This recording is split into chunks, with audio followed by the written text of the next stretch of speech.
Hello everyone, मैं हूं सचिन देव शर्मा और आप देख रहे हैं स्टार ट्यूब। तो जो भी इस चैनल पे नए व्यूअर्स हैं उन्हें बता दूं कि आपको इस चैनल पे 11th एंड 12th के हैंडमेड नोट्स मिल जाएंगे। तो अगर आपने ये चैनल सब्सक्राइब नहीं किया है तो आप ये चैनल सब्सक्राइब कर लें। तो आज की वीडियो में हम बात करेंगे 11th क्लास चैप्टर 4 का, केमिस्ट्री का, जो कि है chemical bonding and molecular structure.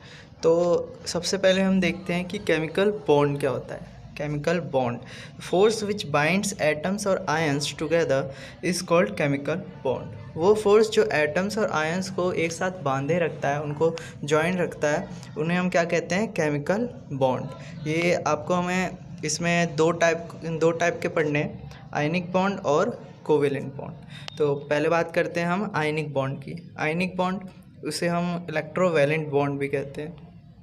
तो a chemical bond formed by transfer of electrons from one atom to the other atom is called electrovalent और आयनिक बॉन्ड।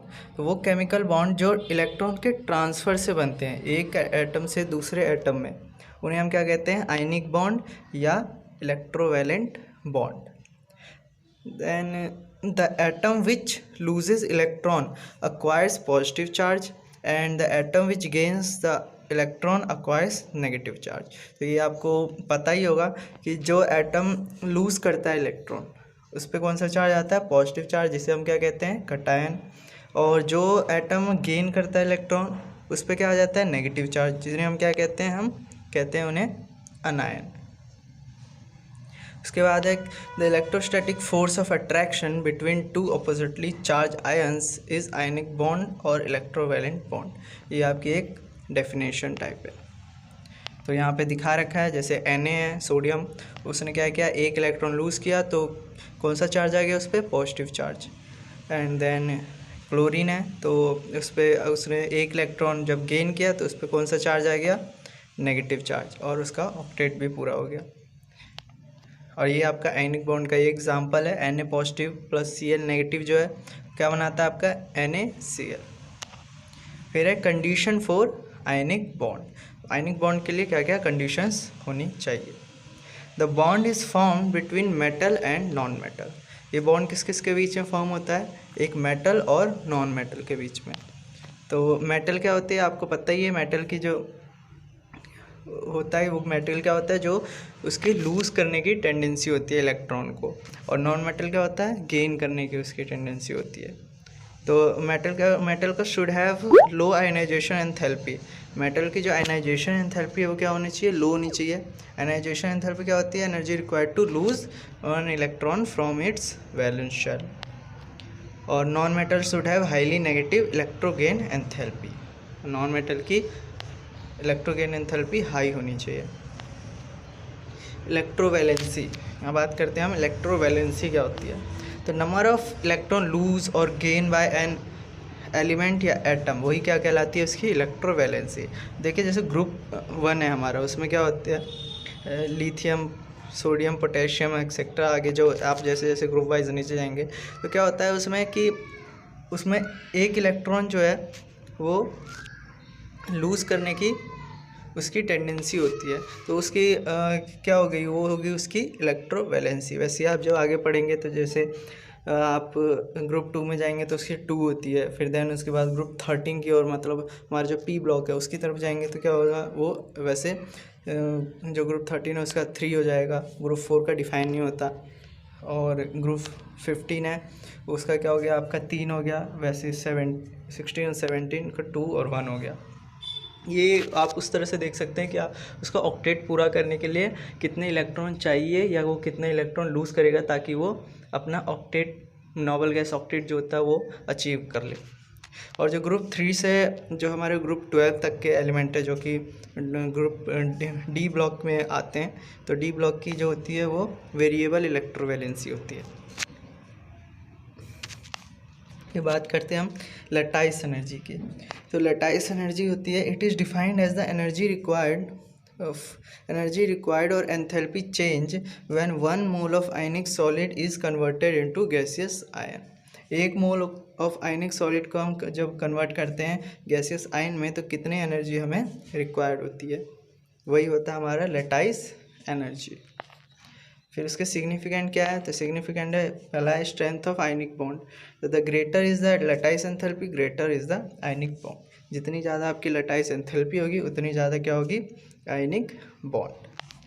फिर है stability of solid. Stability of solid कैसे बताता है, greater is the lattice enthalpy, greater is the stability of solid. फिर hardness. Hardness क्या होती है, वो डायरेक्टली प्रोपोर्शनल होती है आपकी लटाइस एंथैल्पी से। जितना ज़्यादा लटाइस एंथैल्पी उतनी ज़्यादा hard. Ionic solid are hard but brittle. Ionic solid क्या होते हैं, वो सारे हार्ड होते हैं लेकिन क्या होते हैं, वो ब्रिटल होते हैं। Melting point. मेल्टिंग पॉइंट भी क्या होती है आपकी, directly proportional to lattice enthalpy. मतलब जितनी ज़्यादा लटाइस एंथैल्पी उतनी ज़्यादा आपका मेल्टिंग पॉइंट। अब बात करते हैं हम कोवेलेंट बॉन्ड की। तो कोवेलेंट बॉन्ड आपको पता ही है डेफिनेशन। कोवेलेंट बॉन्ड क्या होता है, वो शेयरिंग ऑफ इलेक्ट्रॉन से बनता है। तो और फिर है आपका पहली थ्योरी इसमें, Lewis octet theory. Lewis octet theory के अकॉर्डिंग क्या है, according to this rule an atom loses or gain electron either to complete its octet or duplet. तो उनके अकॉर्डिंग क्या है, इस रूल के अकॉर्डिंग कि जो एटम है वो लूज़ और गेन इलेक्ट्रॉन क्यों करता है, या तो उसे अपना ऑक्टेट पूरा करना होता है या डुप्लेट। डुप्लेट से मतलब 2 इलेक्ट्रॉन किसी वैलेंस शेल में होते हैं, जैसे आपका हीलियम का होता है, और बाकी जो आपके नोबल गैसेज है वो क्या करते हैं, ऑक्टेट पूरा होता है उनका। तो या तो डुप्लेट पूरा करने के लिए या ऑक्टेट पूरा करने के लिए वो लूज़ और गेन इलेक्ट्रॉन करते हैं।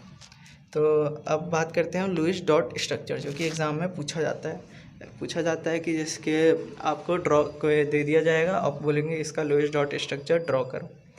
तो लुईस डॉट स्ट्रक्चर क्या है, वो है आपका, इसका कुछ रूल्स है वो मैं बता देता हूँ, उससे आप इजीली ड्रॉ कर सकते हैं। तो स्ट्रक्चर जो है हमेशा कैसे देखा जाता है, वैलेंस इलेक्ट्रॉन या आउटरमोस्ट इलेक्ट्रॉन जो होते हैं उनके थ्रू बनाया जाता है, और कैसे उसका ऑक्टेट या डुप्लेट पूरा करके।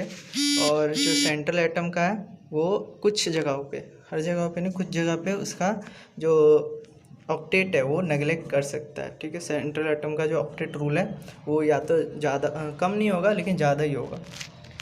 फिर रूल्स है कि हम सेंट्रल एटम कैसे सेलेक्ट करेंगे। अगर आपको कोई कंपाउंड दे दिया जाए तो आप कैसे उसमें से सेंट्रल एटम ढूंढोगे। जैसे अगर आपको NH3 दे दिया जाए तो आपको कैसे पता लगाना है कि इसमें N जो है हमारा सेंट्रल एटम है।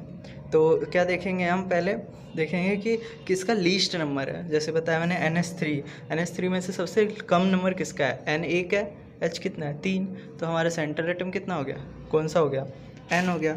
ठीक है, उसके बाद अगर वो दोनों बराबर है, नंबर सेम है, तो हम क्या देखेंगे, इलेक्ट्रोनेगेटिविटी किसकी कम है। अगर वो भी सेम है फिर क्या देखेंगे, साइज़ किसका बड़ा है। अगर वो भी नहीं हो रहा तो क्या देखेंगे, हाईएस्ट एटॉमिक नंबर किसका है। तो ये 4 चीज़ें हम चेक करेंगे, जो सेटिस्फाई कर जाए वही क्या होगा, हमारा सेंट्रल एटम। फिर हम बात करेंगे, फिर उसके बाद क्या देखेंगे कि H और F जो है, मतलब हाइड्रोजन और फ्लोरीन, वो कभी हमारा सेंट्रल एटम नहीं होगा। ठीक है, बाकी इनमें से OS, NP, C सिलिकॉन और क्लोरीन जो है, इनमें से सेंट्रल एटम हो सकते हैं आपके।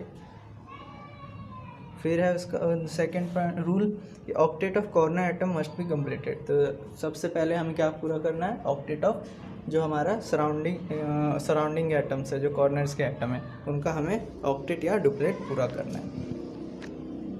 फिर है सेंट्रल एटम कैन हैव 8 और मोर इलेक्ट्रॉन। ये मैंने ऊपर भी बताया था कि जो सेंट्रल एटम है उसका ऑक्टेट रूल ब्रेक हो सकता है कुछ जगहों पर। ठीक है, तो उससे में 8 से कम नहीं हो सकते, लेकिन 8 या उससे ज़्यादा इलेक्ट्रॉन हो सकते हैं। फिर है फोर्थ कि central atom tries to remain in maximum covalency. तो क्या कोवैलेंसी क्या है, जो उसके सराउंडिंग में कितने एटम के साथ कितने बॉन्ड बनाता है, वो कोवैलेंसी होती है उसकी। तो सेंट्रल एटम अपने मैक्सिमम कोवैलेंसी में रहने का ट्राई करता है। तो कुछ कोवैलेंसीज दे रखी है। ऑक्सीजन की क्या होती है, 2, 1 और 2 दोनों शो कर सकता है, जैसे फिर ये है इसकी 6 है, नाइट्रोजन की 5 है, फास्फोरस की आपका 5 है, कार्बन का 4 है, सिलिकॉन का 4 है, क्लोरीन का 7 है, जिसमें से वो 1, 3, 5, 7 सारी कोवैलेंसी शो कर सकता है। अब बात आती है हमें कैलकुलेशन, कुछ कैलकुलेशंस करनी है, उसके बाद हम स्ट्रक्चर ड्रॉ करेंगे। ज़्यादा मुश्किल कैलकुलेशन नहीं है। आपको क्या फाइंड करना है, सबसे पहले टोटल इलेक्ट्रॉन कितने हैं उस पूरे में, आपका जो पूरा मॉलिक्यूल है या कंपाउंड है उसमें। तो आपको क्या उसमें देखना है कि टोटल वैलेंस इलेक्ट्रॉन कितने हैं उसमें टोटल वैलेंस इलेक्ट्रॉन, ठीक है। तो उससे क्या पता चल जाएगा आपका टोटल इलेक्ट्रॉन। फिर बॉन्ड पेयर कैसे फाइंड करेंगे, 2 इंटू नंबर ऑफ बॉन्ड। तो ये फाइंड करने के लिए आपको क्या करना है, पहले एक रफ स्ट्रक्चर ड्रॉ करना है, अभी मैं आपको दिखाऊंगा, इससे आप जल्दी समझ जाएंगे। उसके बाद हमें लोन पेयर फाइंड करना है। तो लोन पेयर कैसे फाइंड करेंगे, टोटल इलेक्ट्रॉन या total charge minus bond pair electron, उससे आपका क्या मिल जाएगा, लोन पेयर इलेक्ट्रॉन। और एक और बात, लोन पेयर इलेक्ट्रॉन जो है या तो लोन पेयर के थ्रू हो सकते हैं, जैसे आपने यहाँ ऑक्सीजन में देखिए डॉट डॉट लगा रखा है, उसके थ्रू शो कर सकते हैं, नहीं तो वो किस में यूज़ होंगे, डबल या ट्रिपल बॉन्ड बनाने में। तो एक एग्जांपल देता हूँ, इजीली समझ जाएंगे आप लोग। जैसे एग्जांपल है O2 का। तो सबसे पहले हमें क्या करना है, एक रफ स्ट्रक्चर बनाना है O2 का सिंगल बॉन्ड के साथ। तो 2 O के मॉलिक्यूल है, तो क्या करना है, 2 एटम है, तो इन 2 O बना दिया हमने ऑक्सीजन, उसके बीच में एक सिंगल बॉन्ड ड्रॉ कर दिया, ठीक है। ये हमारा रफ स्ट्रक्चर हो गया। उसके बाद क्या करना है, हमें टोटल चार्ज फाइंड करना है, यही टोटल इलेक्ट्रॉन। तो कितने एटम है ऑक्सीजन के, 2 इंटू ऑक्सीजन का जो वैलेंसी है कितनी होती है, 6, 2 इंटू 6 कितना हो गया, 12। तो ये हमारे क्या हो गया, टोटल इलेक्ट्रॉन निकल गए, ठीक है। अब हमने ऊपर देखा था बॉन्ड पेयर कैसे फाइंड करना है, 2 इंटू नंबर ऑफ बॉन्ड्स। तो हमने नंबर ऑफ बॉन्ड्स कितना बनाया तरफ में, 1 बनाया था, ठीक, क्या हो गया, 2 इंटू 1, ये जो बॉन्ड है आपका। तो बॉन्ड पेयर इलेक्ट्रॉन कैसे कितने हो गए, 2 इलेक्ट्रॉन। अब आते हैं लोन पेयर पे। तो लोन पेयर कैसे फाइंड करोगे, total charge minus bond pair electron. तो लोन पेयर इलेक्ट्रॉन कितने हो गए आपके, 10। अब देखिए 10 हो गए लोन पेयर इलेक्ट्रॉन। तो आपको क्या करना है, इनके दोनों ऑक्सीजन के ऑक्टेट पूरे करने हैं। तो पहले हमने इस जो फर्स्ट ऑक्सीजन है ऊपर देख रहे होंगे आप, उस पर हमने 6 इलेक्ट्रॉन लगा दिए, 1 2 3 4 5 6, ठीक है। बचे कितने, 4। हमने दूसरे वाले पे 4 लगा दिए। अब देखिए इस वाले इलेक्ट्रॉन के तो ऑक्टेट पूरे हो गए, इस वाले ऑक्सीजन के जो फर्स्ट ऑक्सीजन है आपका ऑक्टेट पूरा हो गया, लेकिन जो सेकंड है उसके देखिए 1 2 3 4 5 6, सिर्फ 6 ही इलेक्ट्रॉन इसके पास आए, तो ऑक्टेट पूरा नहीं हुआ। तो हम क्या करेंगे, यहाँ पे ऑक्टेट पूरा करने के लिए हम क्या करते हैं कि जो आपका जो फर्स्ट ऑक्सीजन है उसके जो 2 इलेक्ट्रॉन है उसको हम किस में यूज़ कर लेते हैं, डबल बॉन्ड बनाने में। ऊपर बताया था मैंने लोन पेयर इलेक्ट्रॉन कैसे यूज़ हो सकते हैं, या तो आपके as a lone pair electron या फिर डबल या ट्रिपल बॉन्ड। तो हमने इसे क्या किया, डबल बॉन्ड बना दिया। तो अब देखिए दोनों ऑक्सीजन के जो है ऑक्टेट पूरे हो गए, इसके भी 8 हो गए और इसके भी 8 हो गए। तो होप कि आपको समझ आ गया होगा। ये कुछ क्वेश्चन है, आप ट्राई करिए, मैंने यहाँ सॉल्व भी कर दिया है। तो ट्राई ना हो तो आप कमेंट करके नीचे बता सकते हैं, बाकी मैंने सॉल्व कर दिया, आप चेक कर सकते हैं। सेम प्रोसीजर है, कुछ नहीं करना, पहले आपको टोटल इलेक्ट्रॉन फाइंड करना है, फिर बॉन्ड पे इलेक्ट्रॉन फाइंड करना है, फिर लोन पे इलेक्ट्रॉन फाइंड करना है। उससे पहले आपको एक रफ स्ट्रक्चर बना लेना है ताकि आप बॉन्ड पे इलेक्ट्रॉन ईजिली फाइंड कर सकें। फिर F2 है, इसका मैंने बना रखा है, HF है, आप ट्राई करिएगा, NH3 है, ठीक है।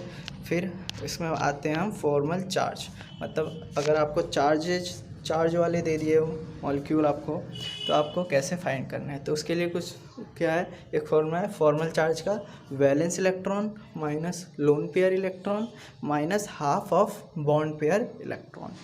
तो आपको ये ऐसे फॉर्मल चार्ज फाइंड करना। फॉर्मल चार्ज मतलब पार्टिकुलर एटम के ऊपर कितना चार्ज आएगा, मतलब अगर N है, NO3 है, तो N के ऊपर कितना चार्ज आएगा, और एक सिंगल O 3 है इसमें, तो O1 O2 और O3 जो तीनों आपके ऑक्सीजन है उस पर कितना कितना चार्ज आएगा, कौन कौन से चार्ज आएंगे। तो उसके लिए पहले क्या करना है, आपको लुईस डॉट स्ट्रक्चर बनाना है। सेम प्रोसीजर जो ऊपर बताया था, टोटल चार्ज फाइंड करिए, बॉन्ड पे इलेक्ट्रॉन फाइंड करिए और लोन पेयर इलेक्ट्रॉन फाइंड करिए, ठीक है। यहाँ शायद कन्फ्यूज़न होगी आपकी। पहले क्या करना है, आपको NO3 का रफ स्ट्रक्चर बनाना है सिंगल बॉन्ड के साथ, ठीक है। ये मैंने आपको सॉल्व करने के बाद बना के दिखाया। आपको क्या करना है, पहले N बनाना है, फिर 3 ऑक्सीजन सिंगल बॉन्ड के साथ बनाने हैं, ठीक है। फिर टोटल चार्ज फाइंड कर लेंगे। 5 होता है आपका नाइट्रोजन का वैलेंसी, ठीक है। 3 ऑक्सीजन के एटम है, तो 3 इंटू 6 कर दिया, और एक माइनस चार्ज लगाया तो +1 इलेक्ट्रॉन कर दिया। कितने टोटल चार्ज हो गए, 24 इलेक्ट्रॉन, ठीक है। फिर उसके बाद क्या करना है, आपको बॉन्ड पेयर इलेक्ट्रॉन फाइंड करना है। बॉन्ड पे इलेक्ट्रॉन कैसे फाइंड करेंगे, 2 इंटू, हमने कितने रफ स्ट्रक्चर में कितने बॉन्ड बनाए थे, 3 बॉन्ड हर ऑक्सीजन के साथ और नाइट्रोजन के साथ। तो 3 बॉन्ड हमने बनाए थे, तो 2 इंटू 3 हो गया। टोटल कितने बॉन्ड पे इलेक्ट्रॉन हो गए, 6। फिर लोन पेयर फाइंड कर लेंगे, 24 माइनस 6, ठीक है। अब आते हैं फॉर्मल चार्ज पे। तो फॉर्मल चार्ज का पहले हम N पे फाइंड करेंगे, ठीक है। तो हमारे N पे वैलेंस इलेक्ट्रॉन कितने, 5, माइनस लोन पे इलेक्ट्रॉन कितने हैं, ये देखिए इस पे n पे एक भी लोन पेयर इलेक्ट्रॉन नहीं है, तो जीरो हो गया। Minus half of bond pair electrons, ठीक है। तो यहाँ पे बॉन्ड पेयर कितने, 4 हैं, ठीक है। जो उसकी कोवेलेंसी है कितनी, 4 है, लेकिन इलेक्ट्रॉन कितने हैं, 8 है ना। हर बॉन्ड में कितने कितने इलेक्ट्रॉन होते हैं, 2। तो यहाँ पे 2 2 4 2 6 2 8, 8/2 आपका क्या हो गया, ये हो गया lone pair bond pair electron upon 2। तो यहाँ फॉर्मल चार्ज आपने नाइट्रोजन पे निकाल लिया। सेम प्रोसीजर से आपको ऑक्सीजन 1 पे निकालना है, ऑक्सीजन 2 पे, देन ऑक्सीजन 3 पे, ठीक है। अब कुछ क्वेश्चन है ये NO2 नेगेटिव, इसको आप ट्राई करिएगा, सॉल्व करिएगा, इजी है, समझ में आ जाएगा। फिर उसके बाद आपको फाइंड करना है इस पे भी formal charge, nitrogen oxygen 1 oxygen 2 पे, SO2 है, ये भी सॉल्व करिए आप, मैंने सॉल्व कर दिया, ठीक है। तो क्वेश्चन है 4 क्वेश्चंस, तो अगर आपने वो समझ में आ गए थे तो आप ये 4 क्वेश्चंस ट्राई करिएगा, ठीक है। तो इसमें एक क्वेश्चन मैं दिखाता हूँ, NO3 नेगेटिव, तो रिवाइज करवा देता हूँ मैं। तो हमें पहले क्या फाइंड करना था, लोइस डॉट स्ट्रक्चर उसका। तो स्ट्रक्चर के लिए हमने क्या किया था, सबसे पहले हमें एक रफ स्ट्रक्चर ड्रॉ करना है सिंगल बॉन्ड के साथ। तो NO3 है, तो N के साथ हमने सिंगल बॉन्ड ली, 3 ऑक्सीजन के साथ एक रफ स्ट्रक्चर ड्रॉ कर लिया। उसके बाद हमें क्या फाइंड करना होता है, टोटल इलेक्ट्रॉन्स या टोटल चार्ज। तो कैसे फाइंड करेंगे, वैलेंस इलेक्ट्रॉन ऑफ नाइट्रोजन कितने होते हैं, 5, प्लस एटम कितने ऑक्सीजन के, 3 into valence electron of oxygen 6, ठीक है। 5 + 3 × 6, फिर उसके ऊपर एक चार्ज है नेगेटिव, गौर से देखिए, ठीक है। तो हमने क्या कर दिया, +1, टोटल कितने इलेक्ट्रॉन्स हो गए, 24, ठीक है। फिर हमें क्या फाइंड करना है, bond pair electron. Bond pair electron का फॉर्मूला क्या था, 2 × नंबर ऑफ बॉन्ड्स, ठीक है। तो हमने 2 × नंबर ऑफ बॉन्ड्स हमने कितने बनाए रफ स्ट्रक्चर में, 3, ठीक है, NO3 के साथ। तो 2 × 3 = कितने हो गए, 6 इलेक्ट्रॉन्स। लोन पेयर फाइंड करेंगे, लोन पेयर कैसे फाइंड करेंगे, total charge minus bond pair electron, 24 - 6 = 18 lone pair electrons, ठीक है। अब क्या करना है, हमें सब पे हमें पहले सराउंडिंग एटम्स जो है उसके ऑक्टेट पूरे करने हैं, ठीक है। तो जब आप सभी ऑक्सीजन के ऑक्टेट पूरे करेंगे तो आप देखेंगे कि जो ये एक और नाइट्रोजन होगा उसका जो होगा ऑक्टेट पूरा नहीं होगा, ठीक है। तो जब ऑक्टेट पूरा नहीं होगा तो ऑक्टेट पूरा करने के लिए क्या करेंगे, हमने बताया था हमने कि जो आपका लोन पेयर इलेक्ट्रॉन है वो या तो as a lone pair electron लगाते हैं या फिर उसे सिंगल डबल या ट्रिपल बॉन्ड बनाने में यूज़ करते हैं, ठीक है। तो हमने क्या किया कि इस ऑक्सीजन 3 जो है उसका एक लोन पेयर इलेक्ट्रॉन किस में कन्वर्ट कर दिया, डबल बॉन्ड में, ठीक है। तो आपका ये फाइनल डॉट स्ट्रक्चर ऐसा बन जाएगा, ठीक है। देखेंगे आप इसमें तीनों ऑक्सीजन के ऑक्टेट पूरे हो जाएंगे और साथ ही साथ आपका जो सेंट्रल एटम है मतलब नाइट्रोजन है उसका भी ऑक्टेट आपको पूरा मिलेगा, ठीक है। तो ये हो गया लोइस डॉट स्ट्रक्चर। अब क्या करना है आपको, फॉर्मल चार्ज फाइंड करना है। तो फॉर्मल चार्ज आपके जो नाइट्रोजन पे है वो कैसे फाइंड करेंगे, फॉर्मल चार्ज ऑन N वो क्या होगा आपका, valence electron of nitrogen minus loan pair electron on nitrogen minus bond pair electron upon में 2, ठीक है। तो नाइट्रोजन के कितने वैलेंस इलेक्ट्रॉन है, 5, लोन पेयर कितने हैं, 0, माइनस बॉन्ड पेयर इलेक्ट्रॉन कितने हैं, 8 अपॉन में 2, ठीक है। तो ये आपका क्या निकल जाएगा, ये निकल जाएगा आपका फॉर्मल चार्ज ऑन N, ठीक है। अब फाइंड करेंगे हम टोटल चार्ज ऑन ऑक्सीजन 1। तो ऑक्सीजन 1 फिर कैसे फाइंड करेंगे, valence electron of oxygen minus loan pair electron on oxygen first, ये जो आपका फर्स्ट ऑक्सीजन है मैं उसकी बात कर रहा हूँ, ठीक है। फिर उसके बाद minus bond pair electron upon में 2, ठीक है। बॉन्ड पेयर इलेक्ट्रॉन कितने हैं, 2, सिंगल बॉन्ड है लेकिन इसमें इलेक्ट्रॉन कितने हैं, 2, ठीक है। तो 6 - 6 - 2/2 क्या हो जाएगा, ये आपका -1। तो आपका ऑक्सीजन 1 पे कौन सा चार्ज आ जाएगा, -1, ठीक है। सेम हम ऑक्सीजन 2 के साथ करेंगे, ठीक है। Valence electron minus loan pair electron minus bond pair electron upon 2। तो आपका ये क्या आ जाएगा, ऑक्सीजन सेकेंड पे जो उसका फॉर्मल चार्ज है। सेम ऑक्सीजन थर्ड के साथ करेंगे तो उसका फॉर्मल चार्ज कितना आएगा, 0। तो आपको इसके ऊपर मेंशन कर देना है, ऑक्सीजन 1 पे जो है -1 चार्ज है, ऑक्सीजन 2 पे भी -1 चार्ज है और ऑक्सीजन 3 पे 0 चार्ज है, ठीक है। और आपका जो नाइट्रोजन है उस पर +1 चार्ज होगा। अब है limitations of Lewis octet theory. ठीक है, तो उसकी कुछ लिमिटेशंस थी वो है। तो according to Lewis theory noble gases are stable, they do not make bonds, however noble gases also make bonds as shown in the following example. ठीक है, तो लुईस थ्योरी के अकॉर्डिंग जो नोबल गैसेज है वो स्टेबल है, आपने पढ़ा भी होगा।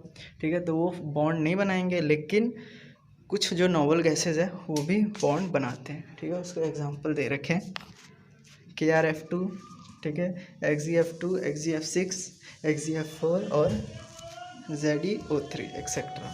ठीक है, तो ये कुछ एग्जांपल है नोबल गैसेस के जो कि आपके बॉन्ड्स फॉर्म करते हैं। There are some cases in which atoms do not follow octet rule while making the covalent bond. ठीक है, दूसरा क्या था इसका कि कुछ केसेस है जिसमें क्या है कि जो एटम्स है वो ऑक्टेट रूल को फॉलो नहीं करते हैं। ठीक है, तो पहला इसमें है इनकम्प्लीट ऑक्टेट। ठीक है, तो वो जो बॉन्ड बनाते हैं तो क्या करते हैं, ऑक्टेट इनकम्प्लीट रह जाता है उनका।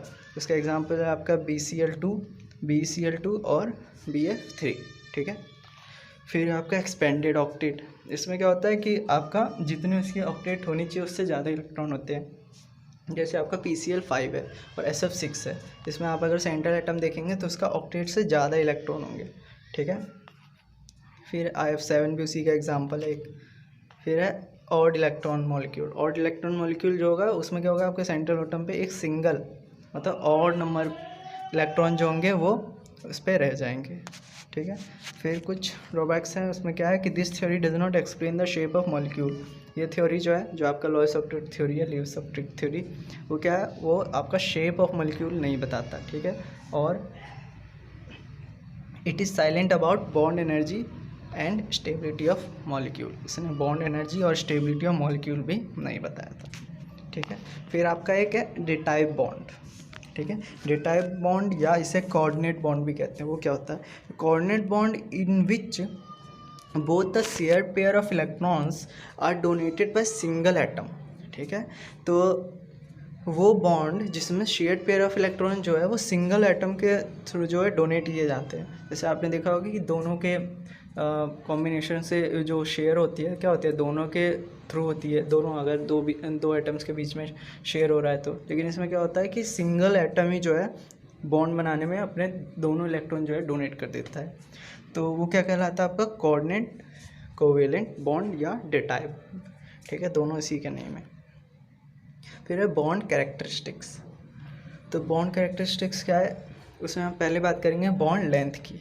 ठीक है, तो bond length it is defined as the distance between centre of the nuclei of two covalently bond atom. एक से डिफाइंड होता है distance between the central atom of nuclear. ठीक है, जो आपका सेंट्रल एटम होगा उसके बीच का जो डिफरेंस होगा, ठीक है, कोवेलेंटली बॉन्ड एटम के बीच का, वो क्या होगा, आपका बॉन्ड लेंथ। जैसे HF है तो H और F के न्यूक्लियस से जो सेंटर के बीच का जो डिस्टेंस होगा वो क्या होगा, आपका बॉन्ड लेंथ। फिर है फैक्टर्स अफेक्टिंग बॉन्ड लेंथ। तो कौन कौन से फैक्टर अफेक्ट करेंगे, साइज ऑफ एटम। ठीक है, तो बॉन्ड लेंथ क्या होता है आपका, डायरेक्टली प्रोपोर्शनल होता है एटॉमिक रेडियस के। ठीक है, और बॉन्ड ऑर्डर, बॉन्ड लेंथ जो होता है वो इन्वर्सली प्रोपोर्शनल होता है बॉन्ड ऑर्डर के। फिर है बॉन्ड एंथैल्पी। तो the energy required to break 1 mole of bond between atom in gaseous molecule. ठीक है, कितना एनर्जी रिक्वायर होता है 1 मोल ऑफ एटम के बॉन्ड को ब्रेक करने के लिए, तो वही आपका क्या होता है, bond enthalpy. Factors affecting bond enthalpy. तो साइज ऑफ एटम कैसे अफेक्ट करता है, बॉन्ड एंथैल्पी जो है वो इन्वर्सली प्रोपोर्शनल होता है आपके साइज ऑफ एटम के। ठीक है, तो मतलब जितना ज़्यादा उसका साइज़ होगा, ठीक है, उतना ही कम उसका बॉन्ड एंथैल्पी होगा, इन्वर्सली प्रोपोर्शनल है। ठीक है, फिर है बॉन्ड ऑर्डर।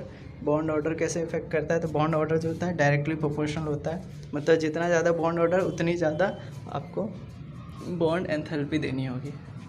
ठीक है, जैसे ट्रिपल बॉन्ड है तो उसको ब्रेक करने के लिए आपको ज़्यादा एनर्जी देनी होगी। फिर थर्ड कैरेक्टरिस्टिक्स है bond angle. It is defined as the angle between bonds of atom in the molecule making covalent bond, ठीक है। तो ये कैसे डिफाइंड होता है, angle between bonds of atom, जो बॉन्ड है उनके बीच का जो एंगल होता है वो क्या होता है आपका बॉन्ड एंगल। तो यहाँ पे एग्जांपल है जैसे H2O का, तो उसके बीच का एंगल कितना होता है 104.5 डिग्री, ठीक है। तो और जो NH3 है उसके बीच का जो एंगल होता है 107 डिग्री होता है, ठीक है। ये आपके लोन पेयर से इफेक्ट पड़ता है, फैक्टर्स अफेक्टिंग बॉन्ड एंगल। तो कौन कौन से फैक्टर अफेक्ट करते हैं, पहला है लोन पेयर, बताया मैंने, the greater the number of lone pair lesser is the bond angle. जितना ज़्यादा आपका लोन पेयर इलेक्ट्रॉन होगा सेंट्रल एटम पे उतना ही कम उसका बॉन्ड एंगल होगा। जैसे आप देख सकते हैं H2O का एग्जांपल लिया था, उस पर कितने 2 लोन पेयर इलेक्ट्रॉन्स हैं, ठीक है। तो इसका एंगल क्या हो गया 104.5, मतलब कम हो गया। फिर है size of atom, size of atom किससे अफेक्ट करता है, the greater the size of central atom lesser is the bond angle. जितना ज़्यादा आपका साइज होगा सेंट्रल एटम का उतना ही कम उसका बॉन्ड एंगल होगा, ठीक है। फिर है फोर्थ कैरेक्टरिस्टिक बॉन्ड ऑर्डर, तो it is the multiplicity of the bond between the atom of molecules, ठीक है। क्या होता है आपका मल्टीप्लिसिटी, मतलब सिंगल बॉन्ड, डबल बॉन्ड या ट्रिपल बॉन्ड, ये क्या होता है आपका बॉन्ड ऑर्डर, ठीक है। नोट ए कि the greater the bond order greater is the stability, जितना ज़्यादा बॉन्ड ऑर्डर होगा उतनी ज़्यादा स्टेबिलिटी होगी आपकी मॉलिक्यूल की, ठीक है। मतलब ट्रिपल बॉन्ड की सबसे ज़्यादा स्टेबिलिटी होती है, आप ये सीधा समझ सकते हैं। फिर है रेजोनेंस, ठीक है।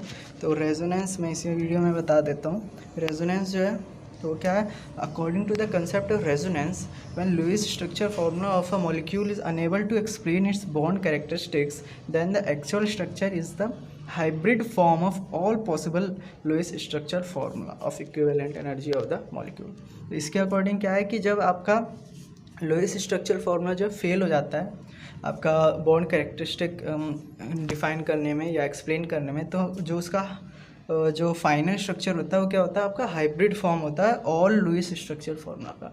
मतलब जितने भी लुईस स्ट्रक्चर फॉर्मूला बन सकते हैं उस मॉलिक्यूल के पॉसिबल, वो सारे बनाएंगे, और उसका जो एक हाइब्रिड फॉर्म होगा, मतलब उसका जो मीन होगा वो क्या कहलाएगा आपका, उसका हाइब्रिड फॉर्म, वो आपका सारी कैरेक्टरिस्टिक्स को डिफाइन करेगा, ठीक है। तो और जो these structure which contribute to arts resonance hybrid, मतलब जितने ही पॉसिबल आप स्ट्रक्चर बनाएंगे लुईस स्ट्रक्चर, वो क्या कहलाते हैं आपके रेजोनेटिंग स्ट्रक्चर या कैनोनिकल स्ट्रक्चर या कंट्रीब्यूटिंग स्ट्रक्चर।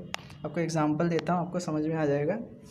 जैसे आपने O3 लिया, ठीक है, तो O3 का पहले आप ये स्ट्रक्चर, इसका ये भी बन सकता है लुईस डॉट स्ट्रक्चर, उसके बाद ये आपका सेकेंडली ये भी बन सकता है, मतलब दोनों पॉसिबल है, ठीक है। तो ये क्या कहलाएंगे आपको रेजोनेटिंग, कॉनिकल या कंट्रीब्यूटिंग स्ट्रक्चर, ये आपके ये कहलाते हैं। फिर जो इसका हाइब्रिड फॉर्म होगा, मतलब जो इसका मीन होगा, ठीक है, जैसे ये जरा देख सकते हैं आप, तो ये क्या कहलाएगा आपको रेजोनेंस हाइब्रिड, ठीक है। तो इसका हाइब्रिड फॉर्म जो होगा ये आपका रेजोनेंस हाइब्रिड कहलाएगा, ठीक है। एक और एग्जांपल है जैसे बेंजीन का C6H6 का, तो इसके ये दोनों पॉसिबल स्ट्रक्चर हो सकते हैं, ठीक है। ये क्या कहलाते हैं आपके रेजोनेटिंग या कंट्रीब्यूटिंग या कैनोनिकल स्ट्रक्चर, ठीक है।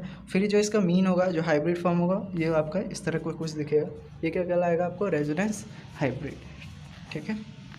फिर आपको ये कुछ क्वेश्चन है, आप ये ट्राई करिएगा। रेजोनेटिंग स्ट्रक्चर आपको बनाने हैं, ठीक है, हाइब्रिड नहीं बनाना, आपको स्ट्रक्चर बनाना है, ठीक है। कितने पॉसिबल स्ट्रक्चर हो सकते हैं, तो CO2 है, ट्राई करिएगा, मैंने बना के भी दिखाया है, ठीक है।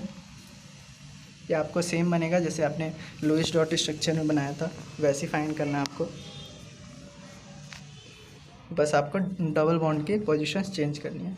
फिर है CO3 2 नेगेटिव का, इसको भी आपको सेम फाइंड करना है, और इसके सारे आपको रेजोनेटिंग स्ट्रक्चर्स बनाने हैं, ठीक है। इसका हाइब्रिड फॉर्म कुछ इस तरह दिखेगा। फिर आपका NO3 नेगेटिव है, ट्राई करिएगा। SO2 है, NO2 नेगेटिव है, ठीक है। फिर है आउटकम्स, इसका आउटकम्स क्या आया रेजोनेंस का, तो resonance average the bond characteristic, ठीक है। मतलब लुईस स्ट्रक्चर से इसका डिफाइन नहीं होता था, लेकिन जो रेजोनेंस हमने बनाया वो क्या करता है, सभी जो आपका बॉन्ड कैरेक्टरिस्टिक है उसको क्या करता है एवरेज कर देता है, मतलब इसका मीन निकाल देता है एक तरह से, चाहे वो बॉन्ड ऑर्डर हो, बॉन्ड लेंथ हो या बॉन्ड एंथैल्पी हो। फिर सेकेंड है उसका रेजोनेंस इंक्रीजेज द स्टेबिलिटी, ठीक है। ये स्टेबिलिटी भी आपका मॉलिक्यूल आयन जो है उसका बढ़ा देता है, ठीक है। Valence shell electron pair repulsion theory, VSEPR theory भी जिसे बोलते हैं। तो इसके कुछ मेन पोस्टुलेट्स हैं, तो पहले हम उनकी बात करते हैं। जो पहला पोस्टुलेट है वो है the electron pair present in valence shell of central atom repel each other and try to remain as far as possible for minimum repulsion and maximum stability of molecule। तो जो आपका सेंट्रल एटम होता है उसके valence shell में जो electron होते हैं वो एक दूसरे को रिपेल करते हैं और एक दूसरे से बहुत दूर रहने की कोशिश करते हैं ताकि उनको मैक्सिमम स्टेबिलिटी मिले और मिनिमम उनके बीच में रिपल्शन हो मॉलिक्यूल्स के बीच में। जो आपका सेकेंड पोस्टुलेट है वो कहता है कि the shape of molecules depends upon number of lone pair and bond pair electrons present around central atom. जो मॉलिक्यूल का शेप है वो किससे डिसाइड होता है कि जो आपका सेंट्रल एटम है उसके चारों तरफ कितने लोन पेयर या कितने बॉन्ड पेयर इलेक्ट्रॉन्स प्रेजेंट है। जो इसका थर्ड पोस्टुलेट है वो है when central atom is surrounded by bond pair electron and similar atom only then it has regular shape. अगर आपका जो सेंट्रल एटम है वो सिर्फ बॉन्ड पेयर के इलेक्ट्रॉन से सराउंडेड हो या उसके चारों तरफ सिमिलर एटम हो तो जो इसका शेप होगा वो रेगुलर होगा। But if it surrounds by lone pair of electron and dissimilar atoms then its molecule has distorted shape. और अगर उसके चारों तरफ डिसिमिलर एटम हुए या लोन पेयर इलेक्ट्रॉन्स हुए तो उसका जो शेप होगा वो क्या होगा, डिस्टॉर्ट हो जाएगा, उसका शेप रेगुलर शेप नहीं रहेगा। देन जो उसका फोर्थ पोस्टुलेट है वो है the pair of electron of double and triple bond are regarded as single pair called super pair. इसमें जो आपके डबल और ट्रिपल बॉन्ड के जो इलेक्ट्रॉन पेयर होते हैं उसको हम सिंगल पेयर कंसीडर करके चलते हैं जिसे हम सुपर पेयर कहते हैं। देन उसका जो फिफ्थ पोस्टुलेट है वो आखिरी पोस्टुलेट कह सकते हैं, तो जो वो है कि the order of repulsion between different pairs of electrons is, जो उनका ऑर्डर है वो कैसे कैसे सबसे ज़्यादा रिपल्शन किसके बीच में होता है, लोन पेयर और लोन पेयर के बीच में होता है, ठीक है। और उससे कम होता है आपका लोन पेयर बॉन्ड पेयर के बीच में। देन सबसे कम होता है आपका बॉन्ड पेयर के बीच में रिपल्शन। तो ये जो है इसका ऑर्डर है, ये आपको ध्यान रखना है। अब आते हैं हम ये टेबल पे, आपके बुक में भी एनसीईआरटी में भी ये टेबल बनी होगी बट मे बी आपको क्लियर ना हो तो यहाँ पे देख सकते हैं आप। जैसे आपका टोटल पेयर अगर 2 और बॉन्ड पेयर भी उसमें 2 और लोन पेयर आपका 0 तो जो उसकी शेप होगी, जो उसका शेप होगा वो होगा आपका लीनियर शेप, ठीक है। लीनियर, इसको ज्योमेट्री भी बोल सकते हैं। उसका शेप जो होगा वो लीनियर शेप होगा। और जो अगर टोटल पेयर 3 है और बॉन्ड पेयर उसमें 3 हो गए और लोन पेयर 0 तो उसका शेप क्या होगा, ट्रायगोनल प्लेनर। और अगर बॉन्ड पेयर 2 हो और लोन पेयर 1 तो उसका शेप हो जाएगा बेंट।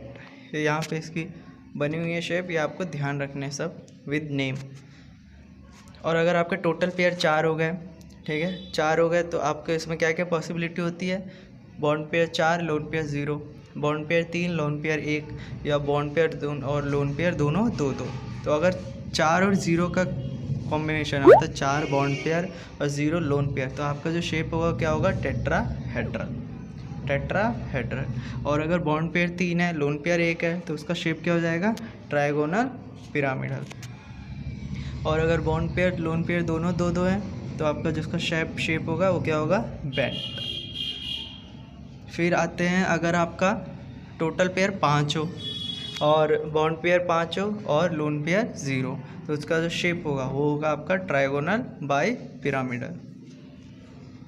और अगर आपका बॉन्ड पेयर 4 हो और लोन पेयर 1 हो तो जो उसका शेप होगा वो क्या होगा, सीसॉ, ठीक है, सीसॉ, वो जो झूला होता है वही वाला।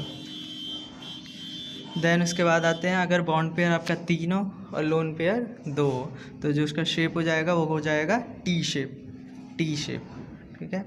देन अगर बॉन्ड पेयर 2 हो और लोन पेयर 3 हो तो उसका शेप हो जाएगा आपका लीनियर। बाकी ये 3 देख सकते हैं आप, लोन पेयर है 2, लीनियरली बॉन्ड पेयर बने हुए हैं। और अगर आपका टोटल पेयर 6 है और बॉन्ड पेयर आपके 6 हैं, लोन पेयर आपके 0 तो उसका शेप होगा आपका ऑक्टाहेड्रल। और अगर बॉन्ड पेयर 5 हो लोन पेयर 1 हो तो उसका शेप हो जाता है आपका स्क्वायर पिरामिडल। और अगर बॉन्ड पेयर 4 हो और लोन पेयर 2 तो उसका शेप हो जाएगा आपका स्क्वायर प्लेनर। देन आपका अगर टोटल पेयर 7 हो, जिसमें आपका बॉन्ड पेयर कितना हो 7 और लोन पेयर 0, उसका शेप होता है आपका pentagonal bipyramidal, pentagonal bye pyramidal.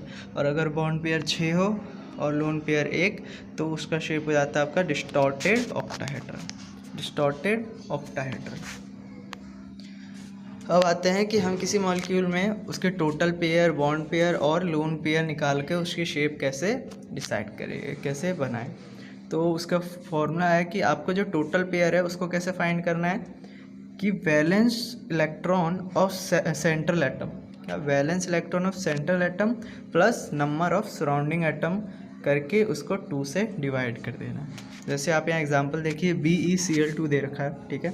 हमको यहाँ पहले टोटल पेयर फाइंड करना है। तो टोटल पेयर फाइंड करने के लिए क्या करेंगे, बेरिलियम है, उसके वैलेंस शेल में कितने इलेक्ट्रॉन होते हैं 2। आप क्या किया 2 प्लस सराउंडिंग एटम कितने क्लोरीन के 2, तो 2 + 2 अपॉन में 2 कितना आएगा टोटल पेयर 2। अब बॉन्ड पेयर कैसे फाइंड करना है, बॉन्ड पेयर आपका होता है नंबर ऑफ सराउंडिंग एटम। अब इस पूरे मॉलिक्यूल में सराउंडिंग एटम कितने हैं क्लोरीन के 2, तो जितने आपके सराउंडिंग एटम होते हैं उतने ही बॉन्ड पेयर, तो बॉन्ड पेयर कितने हो गए 2।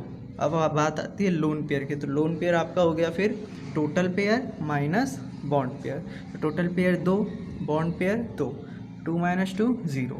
तो आपका ये कौन सा बन गया टोटल पेयर 2, जिसमें आपका क्या था बॉन्ड पेयर 2 का और लोन पेयर 0। तो आप ऊपर चार्ट से जब देखेंगे तो ये इसमें कौन सी शेप बनेगी आपकी लीनियर शेप, तो ये रही इसकी शेप और इसका स्ट्रक्चर। अब जैसे एग्जांपल देखते हैं PCl5 का, तो टोटल पेयर निकालने के लिए क्या करेंगे, सेंट्रल एटम के वैलेंस इलेक्ट्रॉन जो कि आपका P है उसका कितना होता है 5 प्लस सराउंडिंग एटम क्लोरीन के 5, 5 + 5 10 अपॉन 2 कितना होगा 5, मतलब टोटल पेयर कितने आ गए 5। फिर बॉन्ड पेयर कैसे फाइंड करेंगे, टोटल सराउंडिंग एटम्स, तो बॉन्ड पेयर कितने हो गए 5, lone pair total pair minus bond pair जो कि हो जाएगा आपका 0। तो ये कौन सा शेप बनेगा इसका, बॉन्ड पेयर 5 और लोन पेयर 0 वाला, जो कि क्या होता है आपका ट्राइगोनल बाय पिरामिडल। अब जैसे अगला एग्जांपल है SF4 का, तो इसमें भी आपको पहले टोटल पेयर फाइंड करना है, वैलेंस इलेक्ट्रॉन ऑफ S का प्लस सराउंडिंग फ्लोरीन एटम हो जाएगा आपका ये टोटल पेयर कितना 5, बॉन्ड पेयर कितने होंगे, सराउंडिंग एटम कितने हैं 4, तो बॉन्ड पेयर भी 4, लोन पेयर कितना हो जाएगा 5 - 4 = 1। इसका शेप कौन सा हो जाएगा C100।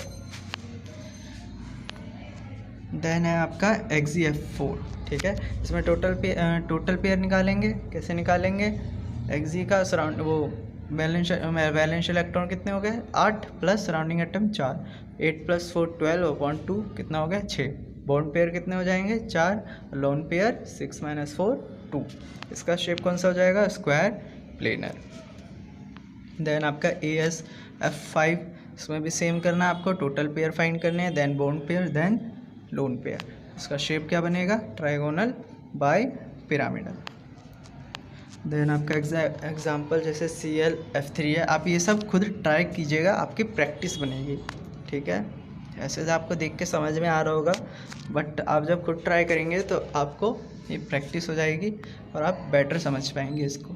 फिर देन इसमें भी आपको total pair, bond pair, lone pair find करके इसकी शेप बतानी है, T शेप बनेगा।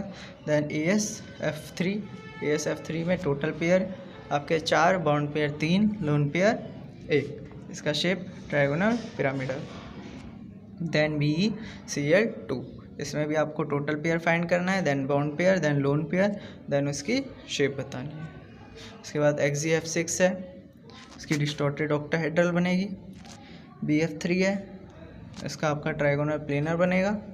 सब मैंने किए हुए हैं, आप फिर भी ट्राई कीजिएगा एक बार।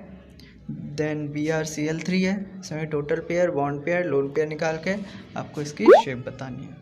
देन है BrF5, PF3, SF6, ये आपको खुद ट्राई करने हैं। देन ICl2 नेगेटिव, ये आपके चार्ज वाले मॉलिक्यूल्स हैं, इसमें आपको क्या करना है, जैसे आपका माइनस है, माइनस में तो क्या होता है उस पर चार्ज लगा होता है तो एक प्लस इलेक्ट्रॉन। आपको क्या करना है, I का valence electron plus surrounding atom plus जितना उस पर चार्ज हो, तो क्या हो जाएगा 7 + 2 + 1 अपॉन में 2, कितना हो गया टोटल पेयर 5। बॉन्ड पेयर निकाल लेंगे, ठीक है। बॉन्ड पेयर आपको सेम है, सराउंडिंग एटम्स कितने हैं तो 2। देन लोन पेयर कैसे फाइंड करेंगे, total pair minus lone pair. आपको सिर्फ इसमें टोटल पेयर निकालने के वक्त आपको इसमें चार्ज ऐड या माइनस करना होगा, देन उसकी शेप बना के आपको उस पर टोटल चार्ज लगा देना है। एक और एग्जांपल जैसे NH4 पॉजिटिव का, इसमें भी आपका पॉजिटिव मतलब एक इलेक्ट्रॉन माइनस होगा, तो वही हो गया आपका 5 + 4 - 1/2। इसका टोटल पेयर 4 निकलेगा। इसका आपका शेप बना के और सिंपली इस पर चार्ज लगा देना है। अब एक नोट है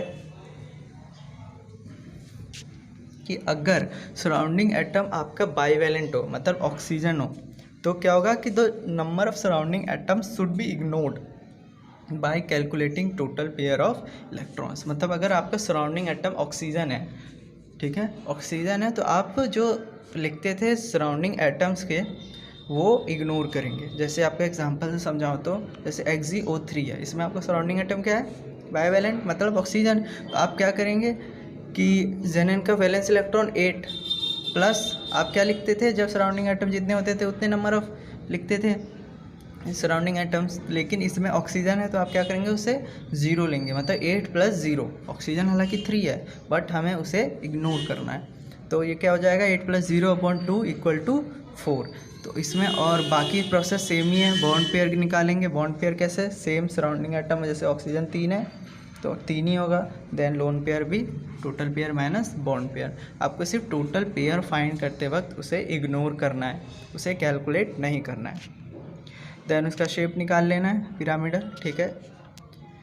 सेम CO2 के साथ सराउंडिंग एटम हमारे क्या है ऑक्सीजन, तो हम क्या करेंगे टोटल पेयर कैलकुलेट करने के बाद सराउंडिंग एटम को इग्नोर करेंगे, टोटल पेयर सिर्फ उसके सेंट्रल एटम के वैलेंस सेल से वैलेंस इलेक्ट्रॉन से निकालेंगे। टोटल पेयर निकल गया, then bond pair, then lone pair, ठीक है। आप ये ट्राई कीजिए। XgF4 है, ठीक है, तो आपका सराउंडिंग एटम कौन से है, एक O है एक 4 है, तो हम O को निगलेक्ट करेंगे और सिर्फ F को काउंट करेंगे, द 8 + 4/2। SO2 सेम प्रोसेस है, ट्राई कीजिएगा। ऑक्सीजन को नेगलेक्ट करना है सिर्फ टोटल पेयर फाइंड करते वक्त। फिर SO3 है, ठीक है। अब क्वेश्चन है आपका, although both NH3 and H2O has distorted tetrahedral geometry yet bond angle is H2O is less than bond angle in NH3। मतलब आपका NH3 और H2O का डिस्टॉर्टेड टेट्राहेड्रल ज्योमेट्री होती है, फिर भी बॉन्ड एंगल जो होता है H2O में वो कम क्यों होता है बॉन्ड एंगल इन H3 से। तो NH3 मॉलिक्यूल में जो है आपका N के ऊपर क्या है, एक लोन पेयर होता है और 3 बॉन्ड पेयर, और वहीं आपके H2O के ऊपर क्या होता है, दो लोन पेयर और 2 बॉन्ड पेयर इलेक्ट्रॉन होते हैं। सिंस आपका जो लोन पेयर रिपल्शन होता है सबसे ज़्यादा होता है, मैंने बताया था, और आपका lone pair bond pair repulsion उससे कम होता है, तो जो आपका बॉन्ड एंगल जो होता है H2O में ये वो कम हो जाता है। आप देख सकते हैं यहाँ पे NH3 का स्ट्रक्चर और H2O का, तो यहाँ पे देखिए NH3 के ऊपर एक लोन पेयर है और 3 बॉन्ड पेयर, और वहीं आपका H2O के ऊपर जो ऑक्सीजन है उसके ऊपर 2 बॉन्ड पेयर है और 2 लोन पेयर। तो ये आपका रीज़न था। अब आपका अगला क्वेश्चन है, जैसे apart from tetrahedral geometry CH4 can have square planar geometry but CH4 can have only tetrahedral geometry not have square planar geometry. तो आपका जो CH4 होता है उसका जो होता है टेट्राहेड्रल ज्योमेट्री होता है, और स्क्वायर प्लेनर ज्योमेट्री जो है क्यों नहीं होता, उसका रीज़न हम देखेंगे। तो in square planar geometry bond pair angle is 90 degree. Square plane में कितना होता है 90 डिग्री का बॉन्ड पेयर एंगल होता है, but in tetrahedral geometry bond pair angle कितना हो जाता है आपका 109.5। The greater the bond angle lesser is repulsion and hence greater is stability. तो जितना ज़्यादा बॉन्ड एंगल होगा उतना ज़्यादा कम रिपल्शन होगा, उतना ज़्यादा स्टेबिलिटी होगी। तो इसीलिए CH4 जो होता है उसके टेट्राहेड्रल ज्योमेट्री होती है, स्क्वायर प्लेनर नहीं होती है। तो ये आपका स्ट्रक्चर है, ये आपका देखिए स्क्वायर प्लेनर में 90 डिग्री होता है, वहीं टेट्राहेड्रल में 109.5। आपका ये आखिरी क्वेश्चन है, are PCl5 bond in PCl bond in PCl5 molecule equivalent, justify your answer. मतलब जो PCl5 मॉलिक्यूल है उसमें हर PCl बॉन्ड कितने बॉन्ड होंगे, 5 PCl बॉन्ड होंगे, उस क्या सभी बराबर होते हैं? तो इसका आंसर है कि PCl5 has trigonal bipyramidal geometry, therefore the repulsion between bond pair electron of axial bond than equatorial bond is greater due to lesser bond angle. तो उसका जो रिपल्शन होता है बॉन्ड पे इलेक्ट्रॉन जो एक्सियल बॉन्ड पे है, ठीक है, ये बताऊंगा एक्सियल कौन से होते हैं, इक्वेटोरियल कौन से। तो जो एक्सियल बॉन्ड पे जो होते हैं वो जो होते हैं इक्विवेलेंट बॉन्ड से ज़्यादा उनका बॉन्ड एंगल होता है, greater due to lesser bond angle, ठीक है। आपका जो रिपल्शन होता है वो ज़्यादा होता है एक्सियल बॉन्ड वाले का। Hence chlorine atom at axial bond are drifted away to make axial bond longer and weaker than equatorial bond, ठीक है। तो जैसे आप यहाँ देख सकते हैं ये कौन सा आपका एक्सियल बॉन्ड और ये कौन सा इक्वेटोरियल बॉन्ड, ठीक है। तो आपका यहाँ पे जो रिपल्शन ज़्यादा होता है जिसकी वजह से क्या होता है ये ड्रिफ्ट हो जाते हैं और ये जो बॉन्ड होता है वो थोड़ा लंबा हो जाता है, ठीक है, ड्रिफ्टेड अवे हो जाता है और वीक हो जाता है, ठीक है। तो ये आपका रीज़न था। तो देखेंगे पोलर कोवेलेंट बॉन्ड, ठीक है। तो इलेक्ट्रोनेगेटिविटी यहाँ कुछ एलिमेंट्स की दे रखी है, फ्लोरीन, ऑक्सीजन, क्लोरीन, नाइट्रोजन और कार्बन, हाइड्रोजन की। तो जो सबसे ज़्यादा इलेक्ट्रोनेगेटिव एलिमेंट जो होता है वो आपको पता ही होगा कौन सा होता है, फ्लोरीन, ठीक है। तो when two atoms of different electronegativity form covalent bond by sharing electron, then the shared pair of electrons moves towards more electronegative atom to create a partial negative charge on that atom, ठीक है। तो जब आपके दो atoms जो है अलग अलग इलेक्ट्रोनेगेटिविटी के जब कोवेलेंट बॉन्ड फॉर्म करते हैं तो जो शेयर्ड पेयर ऑफ इलेक्ट्रॉन होता है वो शिफ्ट हो जाता है किसकी तरफ, जो ज़्यादा इलेक्ट्रोनेगेटिव होता है, ठीक है। जो ज़्यादा इलेक्ट्रोनेगेटिव होता है उसकी तरफ शिफ्ट हो जाता है और उसके ऊपर कौन सा चार्ज वो क्रिएट कर देता है, पार्शियल नेगेटिव चार्ज, ठीक है। और तो जो एटम जो है जिसकी तरफ से वो मूव अवे हो जाता है, ठीक है, the atom from which electron moves away requires partial positive charge, उसके ऊपर कौन सा चार्ज आता है, पार्शियल पॉजिटिव, ठीक है। Such a bond is in the polar covalent bond, और ये बॉन्ड कौन सा कहलाता है आपका, पोलर कोवेलेंट बॉन्ड। एग्जांपल्स है देखिए, जैसे आपका HF का बॉन्ड है, ठीक है। तो यहाँ पे H क्या होता है, लेस नेगेटिव इलेक्ट्रोनेगेटिव एलिमेंट होता है और F क्या होता है, मोर इलेक्ट्रोनेगेटिव एलिमेंट होता है। तो जो इलेक्ट्रॉन होंगे, इलेक्ट्रॉन पेयर जो होगा वो किसकी तरफ शिफ्ट हो जाएगा, मोर इलेक्ट्रोनेगेटिव की तरफ, मतलब फ्लोरीन की तरफ। तो यहाँ पे क्या होगा, उसके ऊपर कौन सा चार्ज आ जाएगा, पार्शियल नेगेटिव, और जो हाइड्रोजन है जो कि कम इलेक्ट्रोनेगेटिव है उसके ऊपर कौन सा चार्ज आ जाएगा, पार्शियल पॉजिटिव, ठीक है। तो ये आपका HCl का एग्जाम्पल है, फिर ClF का एग्जाम्पल है। तो सेम कंसेप्ट इसमें फॉर्म होता है। ये कौन सा बॉन्ड होते हैं आपके, पोलर कोवेलेंट बॉन्ड, ठीक है। और जो आपके मोनो एटॉमिक मतलब जो सिंगल एटम के जो होते हैं, जैसे HH का हो गया, Cl का हो गया, ये क्या होते हैं आपके, सारे नॉन पोलर होते हैं। यहाँ पे कुछ और एग्जांपल्स है पोलर कोवेलेंट बॉन्ड के। फिर आपका डाइपोल मूवमेंट, ठीक है। डाइपोल मूवमेंट को आप म्यू से डिनोट कर सकते हैं, जिसको हम डाइपोल मूवमेंट कहते हैं। क्यू आपका मैग्नीट्यूड ऑफ चार्ज है और डी जो है उनके बीच का डिस्टेंस है, दो चार्जेस के बीच का इंटरमोलिकुलर डिस्टेंस है, ठीक है। तो जो आपका म्यू की वैल्यू हो जाएगी वो क्या हो जाएगा, charge into distance between them, Q into D. Unit of जो डाइपोल मूवमेंट है वो क्या होता है आपका, डी होता है। एक डी की वैल्यू यहाँ लिखी हुई है 3.335 into 10⁻³ centimetre. Dipole movement is defined as the product of magnitude of charge and intermolecular distance in a polar covalent bond. तो कैसे डिफाइन करेंगे इसे, मैग्नीट्यूड ऑफ चार्ज और इंटरमोलिकुलर डिस्टेंस का प्रोडक्ट। अब इसकी सिग्निफिकेंस क्या है, the greater the dipole movement, greater is the polarity and hence greater is the ionic character। जितना ज़्यादा डाइपोल मूवमेंट होगा उतनी ज़्यादा उसकी पोलैरिटी होगी और उतना ही ज़्यादा उसका आयनिक कैरेक्टर होगा। For a non polar molecule the dipole movement is zero, ठीक है। जो नॉन पोलर मॉलिक्यूल होता है उसका डाइपोल मूवमेंट जीरो होता है। पोलर एंड नॉन पोलर जो होता है वो आपका नेट डाइपोल मूवमेंट से देखा जाता है। जैसे अगर आपका नेट डाइपोल मूवमेंट अगर ज़ीरो है तो वो क्या हो जाएगा आपका नॉन पोलर, और अगर आपका नेट डाइपोल मूवमेंट जो है वो ज़ीरो नहीं है तो क्या कहलाएगा वो पोलर मॉलिक्यूल। अब है आपका डाइपोल मोमेंट इन मोनो एटॉमिक, ठीक है। मोनो एटॉमिक में पहले ही बता चुका हूँ। मोनो एटॉमिक का जो नेट डाइपोल मोमेंट होता है वो क्या होता है आपका जीरो। जैसे आपका H2 Cl2 F2 ये सब क्या है हमेशा नॉन पोलर होता है। यहाँ पे dipole moment of hetero atomic molecule, ठीक है। जैसे आपका HF और HCl बताया मैंने, ये सारे क्या होते हैं पोलर। इसमें क्या होता है इलेक्ट्रॉन पेयर जो है वो मोर इलेक्ट्रोनेगेटिव की तरफ शिफ्ट हो जाता है और पार्शियल नेगेटिव चार्ज एक्वायर कर लेता है। अब है आपका dipole moment in polyatomic molecule. Polyatomic में क्या होता है in a polyatomic molecule the net dipole moment is the resultant of dipole moment of individual bond in the molecule. ये क्या होता है आपका नेट डाइपोल मोमेंट का रिजल्टेंट होता है, ठीक है। जैसे आपका CO2 है, ठीक है, तो CO2 में क्या होगा आपका जो नेट डाइपोल मोमेंट है, देखिए अब एक C के O की तरफ आपका मूवमेंट बनेगा और एक दूसरे O की तरफ बनेगा, तो क्या होगा ये रिजल्टेंट क्या होगा, दोनों एक दूसरे को कैंसिल आउट कर देंगे। कैंसिल आउट हो गया तो क्या बन गया ये नॉन पोलर, ठीक है। और ये इसकी साइड में ट्रिक लिखी है, ये मैं अभी बताऊंगा थोड़ी देर में कि आपको ये कैसे देखना है। अगर आप इसमें कंफ्यूज हो रहे होंगे नेट डाइपोल मोमेंट कैसे देखना है, तो ये भी एक टेक्निक है जो कि मैं इसके पिछली वीडियो में बता चुका हूँ कि ये कैसे निकालते हैं।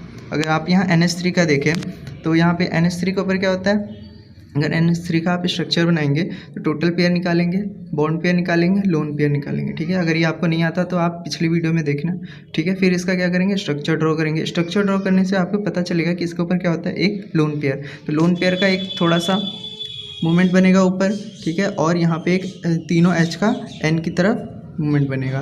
तो जब ये देखोगे तो क्या होगा सबका जो नेट डाइपोल मूवमेंट है वो सब क्या होगा एक ही डायरेक्शन में, ठीक है। यहाँ साइड में दिख रहा है ये सब क्या है एक ही डायरेक्शन में, तो इसका ये क्या हो जाएगा आपका मॉलिक्यूल, ये हो जाएगा आपका पोलर मॉलिक्यूल, ठीक है। नोट है कि a molecule having regular shape, ठीक है, रेगुलर शेप मतलब no lone pair around central atom and similar surrounding atom is always non polar, ठीक है। वो मॉलिक्यूल जिसके ऊपर कोई भी लोन पेयर नहीं होता और जो इसके चारों तरफ क्या होते हैं सिमिलर सराउंडिंग एटम, वो क्या होता है हमेशा नॉन पोलर होता है। Molecule is polar if central atom has, अगर वो सेंट्रल एटम उसके पास लोन पेयर है, ठीक है, अगर सेंट्रल एटम के पास और सराउंडिंग एटम जो क्या है वो डिसिमिलर मतलब अलग अलग है, ठीक है, तो वो क्या होगा हमेशा पोलर मॉलिक्यूल, ठीक है। और बिटवीन सिस एंड ट्रांस, ठीक है, आइसोमर्स होते हैं ये cis and trans. Cis isomer क्या होता है आपका पोलर और ट्रांस आइसोमर क्या होता है आपका नॉन पोलर। दोनों के स्ट्रक्चर यहाँ पे गिवन है, ठीक है। ये सिस है आपका, ये ट्रांस है, जो कि सिस आपका पोलर दिखा रहा है और ट्रांस जो है नॉन पोलर, ठीक है। अब ये कुछ एग्जाम्पल्स हैं जैसे BH2 का, ठीक है, कैसे निकालेंगे, तो आपको यहाँ पे वेस्पर थ्योरी से ही आपको क्या करना है टोटल बॉन्ड निकालना है। टोटल बॉन्ड के लिए मैंने बता रखा है क्या करना है आपको, पहले B का वैलेंशियल इलेक्ट्रॉन जो है वो लिखना है प्लस सराउंडिंग एटम लिखना है और उसको 2 से डिवाइड कर देना, आपको टोटल पेयर निकल जाएगा। टोटल पेयर बॉन्ड पेयर क्या होता है जितने आपके सराउंडिंग पेयर होते हैं, ठीक है, वही होता है आपका बॉन्ड पेयर। और लोन पेयर क्या होता है आपका total pair minus bond pair. अगर ये आपको नहीं आता तो आप प्रीवियस वीडियो देखिए, अच्छे से मैंने उसमें बता रखा है और इसकी एक अलग वीडियो भी बना रखी है, ठीक है। तो यहाँ से आप देख सकते हैं लोन पेयर कितने हैं 0, तो अभी हमने देखा लोन पेयर जिसके पास 0 होते हैं वो क्या होता है हमेशा नॉन पोलर मॉलिक्यूल, ठीक है। अगला देखते हैं, अगले में भी क्या है आपका लोन पेयर कितने हैं, लोन पेयर इसमें भी BF3 में 0 है, तो ये भी क्या हो जाएगा आपका नॉन पोलर, ठीक है। अब यहाँ SF4 देखते हैं। SF4 में देखिए लोन पेयर कितने हैं 1, तो लोन पेयर अगर होता है तो हमने अभी ऊपर क्या देखा नोट में जिसके ऊपर लोन पेयर होता है वो क्या होता है आपका पोलर मॉलिक्यूल, ठीक है। CH4 में भी क्या है आपका लोन पेयर 0, तो ये क्या हो गया आपका नॉन पोलर। H2O क्या हो जाएगा आपका पोलर। PCl3 ये भी क्या हो जाएगा आपका पोलर। अब PCl5 भी क्या हो जाएगा आपका नॉन पोलर, क्यों, इसके लोन पेयर के कितने हैं इसके ऊपर, एक भी नहीं है सेंट्रल एटम के ऊपर। ClF3 के ऊपर भी 2 है, तो ये क्या हो जाएगा आपका पोलर मॉलिक्यूल। SF6 देखिए, SF6 क्या है आपका टोटल पेयर कितने हो जाएंगे यहाँ पे SF6 में, यहाँ पे S का 6 और प्लस सराउंडिंग एटम 6 डिवाइड करोगे टोटल पेयर 6 और बॉन्ड पेयर 6, लोन पेयर कितना हुआ 0, तो लोन पेयर 0 होते हैं तो क्या हो गया ये नॉन पोलर। अब क्वेश्चन है why NH3 has greater dipole moment than NF3। ठीक है, NH3 का ग्रेटर डाइपोल मोमेंट क्यों होता है NF3 के? तो NH3 और NF3 का यहाँ पे दोनों का स्ट्रक्चर आपको दिखा रखा है। तो यहाँ पे देखेंगे आप कि इन NH3 molecule the resultant of dipole moment of NH bond in the is the same direction. ठीक है, NH3 में देखेंगे तो क्या है, एक लोन पेयर ऊपर है, उसका थोड़ा सा डाइपोल मोमेंट ऊपर है, और बाकी जो तीनों H के जो मूवमेंट है वो भी क्या है, एक ही डायरेक्शन में। ठीक है, तो जो नेट डाइपोल मूवमेंट बनता है वो क्या होता है, एक ही डायरेक्शन में होता है। ठीक है, as orbital movement due to lone pair electron. ठीक है, लोन पेयर इलेक्ट्रॉन की वजह से जो भी होता है ऑर्बिटल मूवमेंट, और इसका नेट डाइपोल मूवमेंट क्या होता है, सब एक ही डायरेक्शन में होता है। बट इन NF3 में देखेंगे तो since F is more electronegative than N, F क्या है इसमें, मोर इलेक्ट्रोनेगेटिव है F के, तो जो रिजल्टेंट ऑफ डाइपोल मूवमेंट है NF बॉन्ड का, NF बॉन्ड जो भी है 3 NF बॉन्ड है, उसका जो नेट रिजल्टेंट है डाइपोल मूवमेंट का वो क्या है, अपोजिट है ऑर्बिटल मूवमेंट के, जो लोन पेयर की वजह से बन रहा है उसके अपोजिट डायरेक्शन में मूवमेंट। हैंस NH3 क्या होता है, इसलिए NH3 का जो डाइपोल मूवमेंट होता है वो ग्रेटर होता है NF3 के। करेंगे वैलेंस बॉन्ड थ्योरी VBT की। ओके, तो according to this theory the formation of the covalent bond occurs due to the partial overlapping of half filled atomic orbitals of atom. ठीक है, तो जो कोवेलेंट बॉन्ड होता है वो क्यों होता है, पार्शियल ओवरलैपिंग की वजह से। ठीक है, जो भी हाफ सेल एटॉमिक ऑर्बिटल्स होते हैं एटम के, उसकी वजह से क्या होता है, आपका कोवेलेंट बॉन्ड होता है। तो these orbitals must contain unpaired electron with opposite spin। और इसमें क्या होना चाहिए, अनपेयर्ड इलेक्ट्रॉन होनी चाहिए विद अपोजिट स्पिन के साथ। When two atoms approach each other to make a covalent bond। ठीक है, जब दो एटम क्या होते हैं, अप्रोच करते हैं कोवेलेंट बॉन्ड बनाने के लिए, then two types of new forces come into operation। तब दो तरह के नए फोर्सेज बनते हैं। क्या है वो, attraction forces between electron of one atom and the molecule of other atom. ठीक है, क्या होता है, attraction between electron of one atom, एक एटम के इलेक्ट्रॉन का, और न्यूक्लियस ऑफ दूसरे एटम का। ठीक है, जब यहाँ दो एटम की बात हो रही है। और दूसरा क्या होता है, repulsion force between electron and nuclear of two atoms. ठीक है, तो इलेक्ट्रॉन और न्यूक्लियर का जो रिपल्शन फोर्स होता है। ठीक है, तो दो तरह के फोर्सेज उसमें देखते हैं। तो यहाँ आपको डायग्राम में क्लियर होगा, हेयर इलेक्ट्रॉन और न्यूक्लियस रिपेल करेंगे। ठीक है, यहाँ दिख रहा होगा आपको, इलेक्ट्रॉन होंगे, और इधर के इलेक्ट्रॉन और न्यूक्लियस जो होगा वो क्या, उनके बीच कौन सा फोर्स बनेगा, रिपल्शन फोर्स। और जो भी न्यूक्लियस और उसका इलेक्ट्रॉन होगा दूसरे का, उसके बीच क्या बनेगा, अट्रैक्टिव फोर्स। ठीक है, तो He2, इसीलिए ये He2 का स्ट्रक्चर है, He2 डज नॉट एग्जिस्ट। ठीक है, He2 इसीलिए एग्जिस्ट नहीं करता। ये भी इसका रीज़न है, अगर आपको एग्जाम में पूछता है Y He2 does not exist, तो ये इसका रीज़न है। ठीक है, तो टाइप्स ऑफ कोवेलेंट बॉन्ड। अब है टाइप्स ऑफ कोवेलेंट बॉन्ड, कितने तरह के कोवेलेंट बॉन्ड होते हैं। तो पहला आपका सिग्मा बॉन्ड। ठीक है, सिग्मा बॉन्ड, तो covalent bond formed bye direct overlapping of atomic orbital along internuclear axis is called sigma bond. ठीक है, तो जो कोवेलेंट बॉन्ड जो डायरेक्ट ओवरलैपिंग से बनते हैं एटॉमिक ऑर्बिटल के अलोंग, ठीक है, डायरेक्ट ओवरलैपिंग से बनते हैं, वो क्या होता है आपका सिग्मा बॉन्ड। अब it is formed by SS SP PP overlapping. ये तीन तरह की ओवरलैपिंग से बनता है, SS SP और PP। SS ओवरलैपिंग, उसमें क्या होता है आपका S और S की जो है ओवरलैपिंग होती है। ठीक है, S और S ऑर्बिटल्स की। अब फिर उसके बाद क्या आपका S और P, तो S और P की डायरेक्ट ओवरलैपिंग होती है एक्सिस के अलॉन्ग ही। और फिर PP ओवरलैपिंग भी यहाँ पे डायरेक्ट होती है। तो आपका पहला एग्जाम्पल है आपका H2 का। ठीक है, तो H में पहले हम इसकी इलेक्ट्रॉनिक कन्फिग्रेशन लिखेंगे, एक H की और दूसरे H की, तो 1s1 और 1s1। ठीक है, तो दोनों में क्या हो गया, एक हमने इलेक्ट्रॉन उसके ऑर्बिटल्स में फिल कर दिया। ठीक है, ये कौन सा आपका S है। ठीक है, तो इसमें कैसे बनेगा, कौन सा बॉन्ड, सिग्मा बॉन्ड बनेगा, सिग्मा बॉन्ड, और साइड में स्ट्रक्चर भी दिखा रखा है HF। ठीक है, तो एक कौन सा है H, दूसरा है F। तो H में कितने इलेक्ट्रॉन होते हैं, एक, F में 9। इसके दोनों के हमने इलेक्ट्रॉनिक कन्फिग्रेशन कर लिया, H का 1s1 और F का 1s2 2s2 2p5। ठीक है, तो अब देखेंगे कि इसका जो 1 का जो मतलब हाइड्रोजन का जो इलेक्ट्रॉन है S ऑर्बिटल में एक है। ठीक है, और दूसरे जो F है उसका जो लास्ट मतलब 2pz वाला जो सब ऑर्बिटल है, ठीक है। उसमें क्या है, एक इलेक्ट्रॉन हमने अपोजिट स्पिन के साथ ले रखा है, तो ये क्या करेंगे, ओवरलैप करेंगे, ठीक है। ओवरलैप करके ये क्या, कौन सा बॉन्ड बनाएंगे, sp सिग्मा बॉन्ड। अब आते हैं हम पाई बॉन्ड पे, ठीक है। पहले कौन सा था, सिग्मा बॉन्ड, अब है आपका पाई बॉन्ड। तो पाई बॉन्ड क्या है, covalent bond found by sideways overlapping, ठीक है, साइडवेज, ठीक है। और वो सिग्मा क्या था आपका, डायरेक्ट ओवरलैपिंग, ठीक है। इस sideways overlapping of atomic orbital perpendicular to the internuclear axis, ठीक है। साइडवेज ओवरलैपिंग करते हैं इंटरन्यूक्लियर एक्सिस के परपेंडिकुलरली, ठीक है। यहाँ पे दिखा रखा है स्ट्रक्चर पीपी बॉन्ड का, पीपी ओवरलैपिंग। एग्जांपल देखते हैं, जैसे आपका O2 है, ठीक है। तो O2 दोनों हमने इलेक्ट्रॉनिक कन्फिग्रेशन लिखी 1s2 2s2 2p4, ठीक है। तो आपका जो पी का जो होता है वो पहला दूसरा तो फिल हो गया सबशेल, ठीक है। और तीसरे में दोनों के एक एक इलेक्ट्रॉन हमने अपोजिट स्पिन के साथ फिल कर दिया, px py pz। तो यहाँ देखेंगे कि यहाँ पे क्या है, वो साइडवेज ओवरलैपिंग करेगा, ठीक है, साइडवेज ओवरलैपिंग करेगा।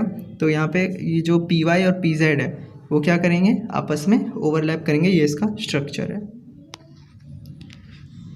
अब N2 की बात करते हैं। तो N2 क्या है, N2 में आपने पहले हमको सिमिलर प्रोसेस फॉलो करना है, N और N का इलेक्ट्रॉनिक कन्फिग्रेशन लिखना है, इसके हमें इलेक्ट्रॉन्स फिल करने हैं, ठीक है, ऑर्बिटल्स में। और px py pz तीनों में क्या है, एक एक अपोजिट स्पिन के साथ हमने इलेक्ट्रॉन फिल कर दिया।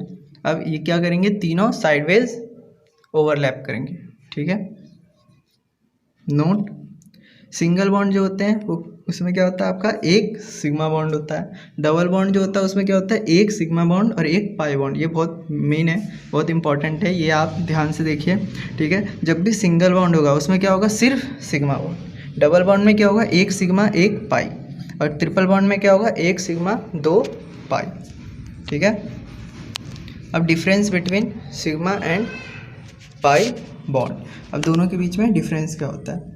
तो सिग्मा बॉन्ड और पाई बॉन्ड के बीच में, तो सिग्मा बॉन्ड में क्या होता है, it is found by direct head on overlapping of atomic orbital along internuclear axis, ये डायरेक्ट ओवरलैपिंग की वजह से होता है। और पाई बॉन्ड क्या है, it is found by sideways overlapping, ठीक है। ये क्या होता है, साइडवेज ओवरलैप होते हैं। Sigma bond it is found by SS SP PP overlapping, ये क्या होता है, SS ओवरलैपिंग SP और PP ओवरलैपिंग से। और पाई बॉन्ड में क्या होता है, it is found by PP overlapping, ठीक है। सिर्फ P और P के बीच की ओवरलैपिंग होती है साइडवेज। सिग्मा बॉन्ड क्या होता है, it is stronger, sigma bond stronger होते हैं और पाई बॉन्ड वीक होते हैं। Sigma bond is formed independently, ठीक है, ये इंडिपेंडेंटली फॉर्म हो जाते हैं, इसको पाई बॉन्ड की कोई ज़रूरत नहीं होती। और लेकिन जो पाई बॉन्ड है, it is formed when sigma bond is already there between atoms, ठीक है। पाई बॉन्ड तभी फॉर्म होगा जब आपका एक सिग्मा बॉन्ड पहले से ही फॉर्म हो रखा होगा एटम्स के बीच में। Sigma bond free rotation of atom about sigma bond is possible, ठीक है। इसमें क्या हो सकता है, आपका एटम का रोटेशन फ्री होता है। लेकिन वहीं आपका जो पाई बॉन्ड है, इसमें क्या होता है, atoms can not rotate freely, ठीक है, पाई बॉन्ड में रोटेट नहीं कर पाते। Note, sigma bond is stronger than pi bond because the extent of overlapping is in sigma bond is more then in pi bond, ठीक है। Sigma bond आपके strong क्यों होते हैं, क्योंकि ओवरलैपिंग जो होती है सिग्मा बॉन्ड में इज वो ज़्यादा होती है पाई बॉन्ड के रिलेटिवली, ठीक है। अब है आपका कैलकुलेट क्वेश्चन है, calculate number of sigma and pi bond in each of the following, ठीक है। आपको बताना है कि किस में कितने सिग्मा है और कितने पाई है। मैंने आपको बताया था, एक अगर सिंगल बॉन्ड है तो क्या होता है, सिर्फ एक सिग्मा, डबल बॉन्ड है तो एक सिग्मा और एक पाई, और अगर ट्रिपल बॉन्ड है तो एक सिग्मा दो पाई, ठीक है। तो यहाँ पे अगर आप देखेंगे तो यहाँ पे इस CH2 CH CH और CH2, इसमें क्या अगर देखेंगे तो कितने सिग्मा बॉन्ड बनेंगे, यहाँ पे 11 टोटल जो है वो सिग्मा बॉन्ड है, और पाई बॉन्ड कितने होंगे, 4 पाई बॉन्ड होंगे, ठीक है। कितने पाई बॉन्ड होंगे, 4 पाई बॉन्ड। आप यहाँ देख भी सकते हैं, जैसे यहाँ डबल बॉन्ड है पहले, तो यहाँ पे कितना होगा, 1 पाई बॉन्ड, ठीक है। और यहाँ ट्रिपल बॉन्ड वाले में यहाँ पे 2 हो जाएगा पाई बॉन्ड, और इसमें फिर CH और CH2 के बीच में जो डबल बॉन्ड है इसमें 1 पाई बॉन्ड, तो टोटल कितने हो गए, 4 पाई बॉन्ड। और यहाँ गिनेंगे जितने भी सिंगल बॉन्ड हो जाएंगे वो क्या हो जाएंगे आपके 11। और ऐसे आपका सेकेंड एग्जांपल है, इसमें जो होंगे सिग्मा बॉन्ड वो 8 होंगे और पाई बॉन्ड जो होंगे वो 2 होंगे। और यहाँ पे थर्ड वाले में आपके 11 सिग्मा बॉन्ड और 4 पाई बॉन्ड होंगे। आप यहाँ देख सकते हैं, ऊपर मैंने एग्जाम्पल वो बताया था कि सिंगल बॉन्ड में एक ही सिग्मा बॉन्ड होता है और डबल बॉन्ड में आपका एक सिग्मा और एक पाई होता है, ठीक है। उसी के अकॉर्डिंग आपको ये काउंट करनी है। और ये फोर्थ एग्जांपल, लास्ट एग्जांपल है, इसमें सिग्मा बॉन्ड आपके 18 होंगे और पाई बॉन्ड आपके 5 होंगे, ठीक है। तो में हम हाइब्रिडाइजेशन देखेंगे। The intermixing of atomic orbitals of slightly different energy to form new orbitals of identical energy and identical shape is called hybridization। तो एटॉमिक ऑर्बिटल के इंटरमिक्सिंग को, जो कि डिफरेंट एनर्जीज़ के हैं, वो क्या करते हैं, मिक्स होकर नए आइडेंटिकल एनर्जीज़ के और आइडेंटिकल शेप के ऑर्बिटल्स बनाते हैं। वही क्या कहलाता है आपका hybridisation. The new orbitals thus form are called hybrid orbitals। और उन नए orbitals को हम hybrid orbitals कहते हैं। The number of hybrid orbitals form is equal to the number of atomic orbitals mixed। तो जितने atomic number mix होंगे, atomic orbitals mix होंगे, उतने ही आपके hybrid orbitals form होंगे। The type of hybridization, तो पहला है आपका hybridization involving s and p orbitals, जिसमें आपके s और p orbitals इन्वॉल्व होते हैं। तो उसका जो फर्स्ट पार्ट है वो है आपका sp3 हाइब्रिडाइजेशन। sp3 हाइब्रिडाइजेशन इसमें क्या है आपका, इसमें है when 1s and 3p orbitals are mixed to form 4 hybrid orbitals, then the hybridisation is called sp3। इसमें आपका एक s और 3 p ऑर्बिटल्स क्या करते हैं, मिक्स होते हैं, तो ये आपका क्या फॉर्म होता है, sp3 hybridisation. Therefore sp3 hybrid orbitals have tetrahedral geometry.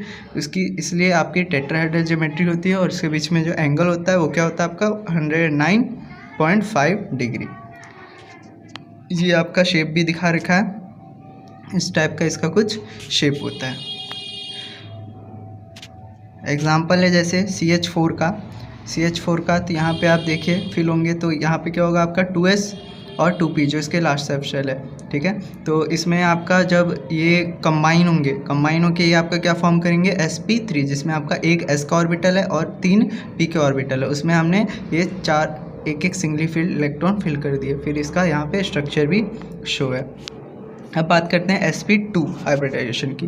तो when 1s and 2p orbitals are mixed to form 3 hybrid orbitals, then the hybridisation is called sp2 hybridisation.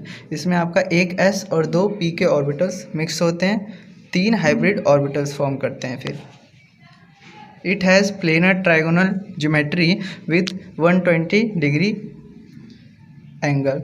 इसकी जो है प्लेनर ट्राइगोनल ज्योमेट्री होती है, इसके बीच में 120 डिग्री का angle होता है। एग्जांपल है BF3 का।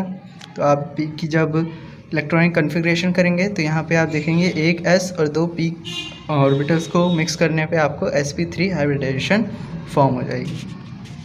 थर्ड है इसका sp हाइब्रिडाइजेशन। तो sp हाइब्रिडाइजेशन में क्या होता है, when 1s and 1p orbital are mixed to form 2 hybrid orbitals which are linearly angled, the hybridization is called sp hybridization। तो इसमें एक s और एक p ऑर्बिटल जो है मिक्स होते हैं, sp हाइब्रिडाइजेशन फॉर्म करते हैं। इनकी जो शेप होती है लीनियर होती है विद 180 डिग्री बॉन्ड एंगल।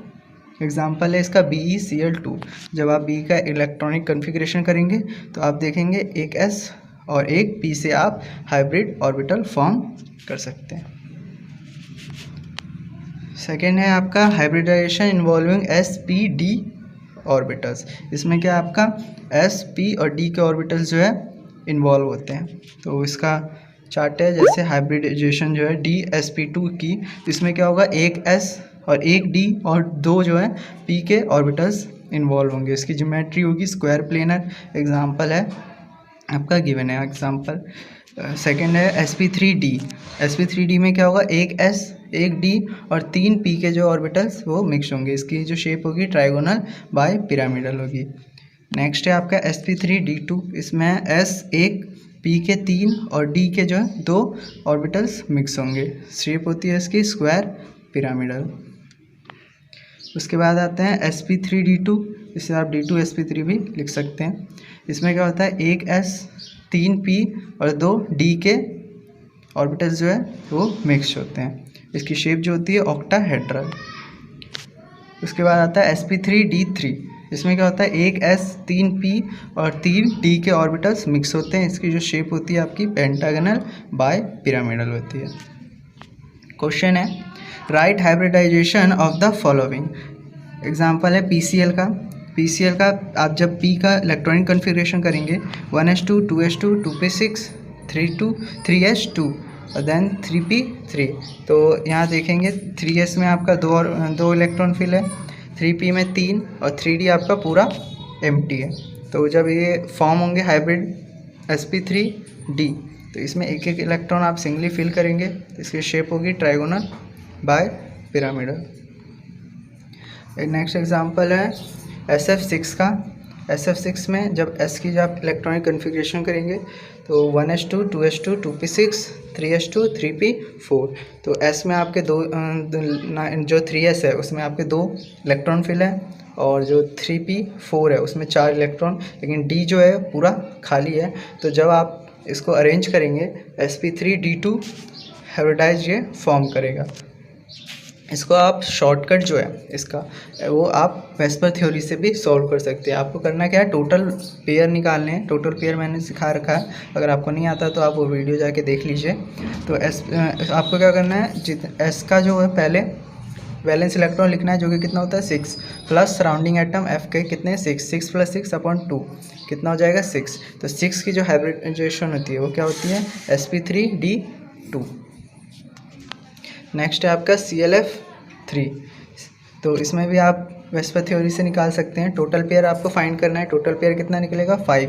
तो इसकी जो हाइब्रिडाइजेशन हो जाएगी वो क्या होगी sp3d। नेक्स्ट है आपका BrF5। इसकी भी आपको क्या करना है, Br का पहले वैलेंस इलेक्ट्रॉन लिखना है, देन फिर सराउंडिंग एटम अपॉन 2, जो आंसर आएगा sp3d2। XeF6 है, सिमिलर है, XeF2 है। देन ये आपका आयनिक फॉर्म वाला है, ये भी सेम है, इजी है, कर सकते हैं आप। फिर नोट है कि आपका जो सिंगल बॉन्ड है ये कार्बन का ही दिखा रखा है। इसमें क्या होता है, आपके 4 सिग्मा बॉन्ड होते हैं और जब ये डबल बॉन्डेड होता है तो 3 सिग्मा और 1 पाई बॉन्ड होता है। इसकी हाइब्रिडाइजेशन sp2 होती है, ऊपर वाले की sp3। और अगर ट्रिपल बॉन्ड होता है तो इसमें 2 सिग्मा और 2 पाई बॉन्ड होते हैं। हाइब्रिडाइजेशन क्या होती है sp। तो आपको सिग्मा कितने बॉन्ड है उसके हिसाब से आप फाइंड कर सकते हैं क्या इसकी हाइब्रिडाइजेशन होगी। यहाँ एग्जांपल दे रखा है, जैसे यहाँ CH2 डबल बॉन्डेड CH2, तो जो पहला CH2 है उसमें C का जो हाइब्रिडाइजेशन होगी वो क्या होगी sp2। क्यों, क्योंकि इसमें 3 सिग्मा बॉन्ड है।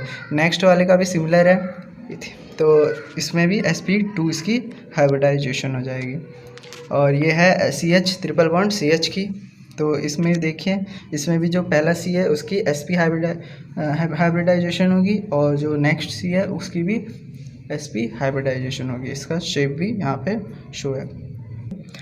मॉलिक्यूलर ऑर्बिटल थ्योरी की, मौत की, ठीक है। तो according to this theory, when atom combines to form molecule atomic orbitals lose identity to perform new types of orbital called molecular orbitals। तो जब दो एटम्स जो है कंबाइन होते हैं मॉलिक्यूल फॉर्म करने के लिए, तो एक न्यू टाइप की ऑर्बिटल फॉर्म जो होती है वो क्या होती है आपकी molecular orbital. The linear combination of atomic orbital gives 2 types of molecular orbital। 2 type के molecular orbital है। bonding molecular orbital, पहला है bonding molecular orbital, तो वो है these molecular orbitals are formed when wave functions of atomic orbitals are added। They are formed due to attractive forces and the electron cloud in these orbitals in between the nuclei। They have lower energies than the atomic orbitals and stabilize the molecule। lower energies होती है और ये stable कर देते हैं आपके atomic molecule को। They are denoted by sigma and pi। Then है आपका second anti bonding molecular orbitals. The molecular orbitals are formed due to repulsive forces. वो आपका एट्रैक्टिव फोर्स से बनता था, ये आपका रिपल्सिव फोर्स से बनता है between atom. They are formed by subtraction of wave functions of atomic orbital. They have nodal plane between nuclei.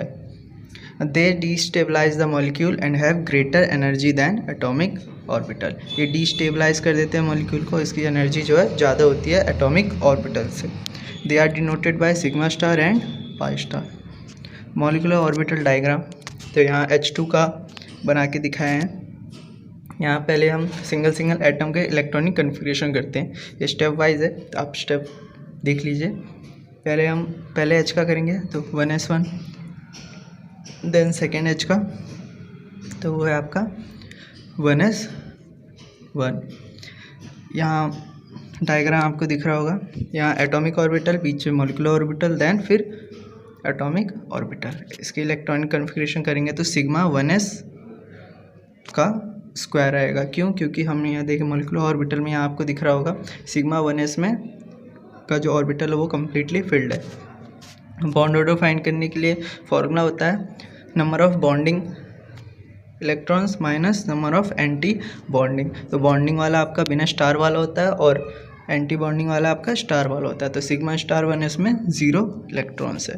तो इससे हम बॉन्ड ऑर्डर निकाल लेंगे. तो यहाँ से हमें क्या पता चलेगा, ये H2 क्या है हमारा, डाई मैग्नेटिक. डाई मैग्नेटिक क्या होता है, repelled by magnetic field. Magnetic field के थ्रू वो रिपेल होता है. कंडीशन क्या होती है, एक ऑल जो होते हैं इलेक्ट्रॉन्स वो पेयर होते हैं. ठीक है, जैसे यहाँ ऊपर दिख रहा होगा आपको, इलेक्ट्रॉन क्या है, पेयर में, कोई भी सिंगली नहीं है मॉलिक्यूलर ऑर्बिटल में. और atoms have even number of electrons such as 2, 6, 12, 14, 18.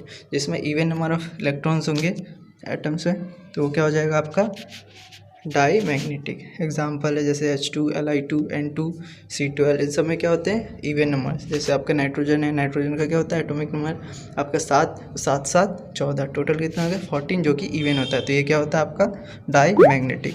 फिर है paramagnetic, attracted by magnetic field. ये मैग्नेटिक फील्ड में अट्रैक्ट होते हैं. कंडीशन क्या होती है, एटलीस्ट 1 अनपेयर्ड इलेक्ट्रॉन्स. इसमें एक अनपेयर्ड इलेक्ट्रॉन होता ही है एटलीस्ट. फिर इसमें क्या है कि इसमें जो है total odd number of electrons होते हैं. जैसे डायमैग्नेटिक में आपके इवन नंबर ऑफ इलेक्ट्रॉन्स थे, इसमें ऑड होते हैं. जैसे आपका B2 हो गया, O2 हो गया. तो ये एक्सेप्शन केस है, ये जिसमें 10 और 16 वाला, ये 2 एक्सेप्शन केस है. बाकी सारे इसमें आप ऑड नंबर से पता लगा सकते हैं. लेकिन ये ध्यान रखने हैं आपको 10 और 16, मतलब ऑक्सीजन क्या है आपका पैरामैग्नेटिक.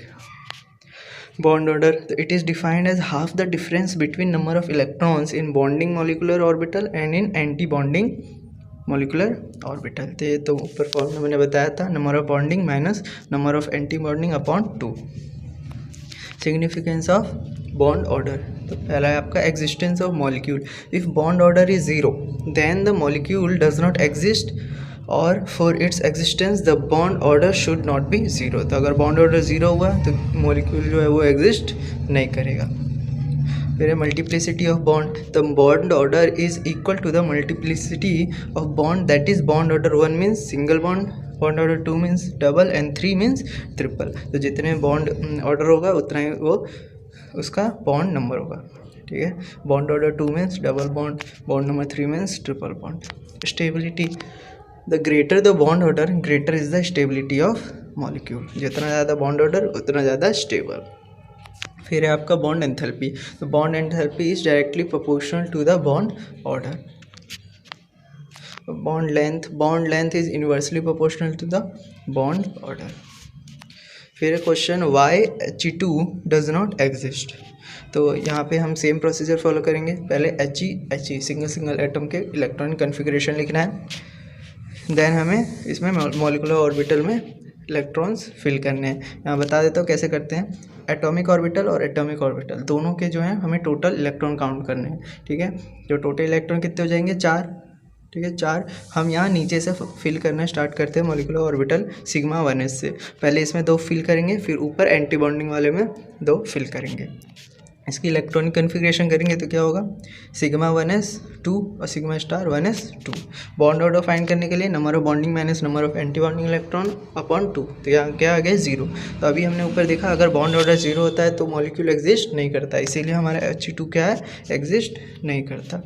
अब है Li2, तो Li2 में हम सेम प्रोसीजर, पहले सिंगल सिंगल Li एटम के इलेक्ट्रॉनिक कन्फिग्रेशन लिखने हैं, फिर टोटल इलेक्ट्रॉन काउंट करके हमें ये ग्राफ बनाना है, ये डायग्राम।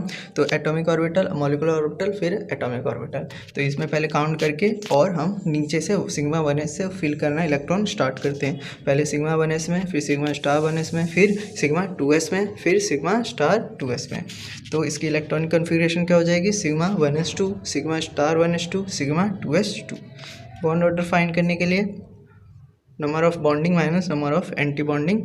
तो एंटी बॉन्डिंग आपको पता ही है स्टार वाला है, उसमें कितने हैं, सिर्फ 2 इलेक्ट्रॉन, और जो नॉन स्टार हमारे मॉलिक्यूलर ऑर्बिटल है कितने हो गए 4, तो 4 - 2/2 आएगा 1। और लिथियम क्या हो जाएगा हमारा, डाईमैग्नेटिक। डाईमैग्नेटिक क्यों होगा, क्योंकि टोटल नंबर ऑफ इलेक्ट्रॉन कितने हैं आपके, इवन है, 3 and 3 कितने हो जाएंगे 6 क्या होता है आपका इवन नंबर। फिर है Be2 का, बेरिलियम 2 सेम है, आपको अलग अलग पहले इलेक्ट्रॉनिक कन्फिग्रेशन लिखनी है एटम्स की, आपको ये इलेक्ट्रॉन्स फिल करने हैं, इलेक्ट्रॉन कन्फिग्रेशन लिखनी है, बॉन्ड ऑर्डर फाइंड करना है। Since bond order is 0 therefore Be2 does not exist, इसलिए Be2 भी एग्जिस्ट नहीं करेगा, क्यों, बॉन्ड ऑर्डर कितना है 0।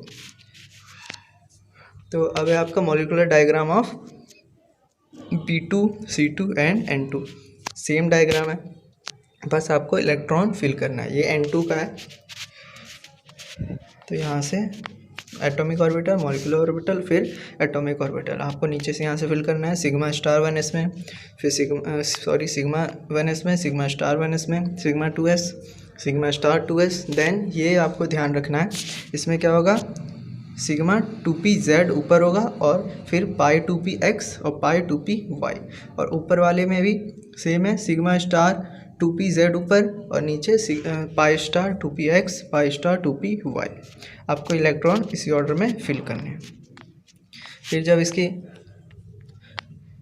इलेक्ट्रॉनिक कन्फिग्रेशन करेंगे तो ये आ जाएगा आपका sigma 1s2, sigma star 1s2, sigma 2s2, sigma star 2s2, और सिग्मा 2px और सिग्मा 2py की एनर्जी लेवल इक्वल है, इसलिए हम क्या लिखते हैं, इक्वल, बीच में इक्वल टू लगाते हैं। फिर उसके बाद सिग्मा 2pz का स्क्वायर। बॉन्ड ऑर्डर फाइंड करने के लिए number of bonding atom electron count कर लीजिए, और नंबर ऑफ एंटी बॉन्डिंग, और उसको माइनस करके 2 से डिवाइड कर देना है। यहाँ से बॉन्ड ऑर्डर से हमें क्या पता चलेगा, N2 के बीच में कौन सा बॉन्ड, कितने बॉन्ड होते हैं, 3, यानी ट्रिपल बॉन्ड ये फॉर्म करता है। और N2 क्या है आपका, diamagnetic. Total number of electron कितने होते हैं, 14 क्या आपका इवन नंबर, और इवन नंबर वाले क्या होते हैं आपके डाईमैग्नेटिक। फिर है नोट O2, F2 और NO2 जो है, इन सब का क्या होता है, सेम मॉलिक्यूलर डायग्राम होता है। तो O2 का यहाँ देख लेंगे, O2 का डायग्राम देखेंगे तो यहाँ पे ये थोड़ा सा अलग है। यहाँ पीछे हमने देखा था N2 में कि क्या था, कि जो 2pz और 2py है, पाई 2pz और 2px और 2py, वो क्या थे, 2pz से नीचे थे, लोअर एनर्जी लेवल था, लेकिन इसमें क्या होता है, इसका ऊपर होता है। बस आपको यही डिफरेंस याद रखना है जब आप इसका डायग्राम बनाएंगे। तो ये सेम है, पहले आपको इसके अलग अलग इलेक्ट्रॉनिक कन्फिग्रेशन लिखना है एटम वाइज, फिर उसके बाद आपको डायग्राम बना के इसका इलेक्ट्रॉनिक कन्फिग्रेशन लिखना है। बॉन्ड ऑर्डर आप फाइंड कर लेंगे। O2 क्या होता है आपका पैरामैग्नेटिक, ये एक्सेप्शन केस है, मैंने बताया था। O2 क्या होता है, टोटल नंबर ऑफ इलेक्ट्रॉन 16 है, लेकिन ये क्या होता है आपका पैरामैग्नेटिक।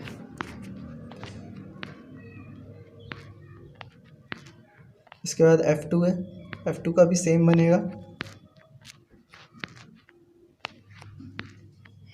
नोट है, if the bond order is same then the molecule or ion which have greater number of electron in bonding molecular orbital is more stable. ठीक है, अगर आपका बॉन्ड ऑर्डर जो है सेम है, तो जिसमें आपका इलेक्ट्रॉन बॉन्डिंग मॉलिक्यूलर ऑर्बिटल में ज़्यादा होगा वो क्या होगा, ज़्यादा स्टेबल होगा। For example bond order of N2+ और N2 नेगेटिव, दोनों का क्या होता है 2.5 सेम होता है, लेकिन N2 नेगेटिव में जो है वो ज़्यादा स्टेबल होता है।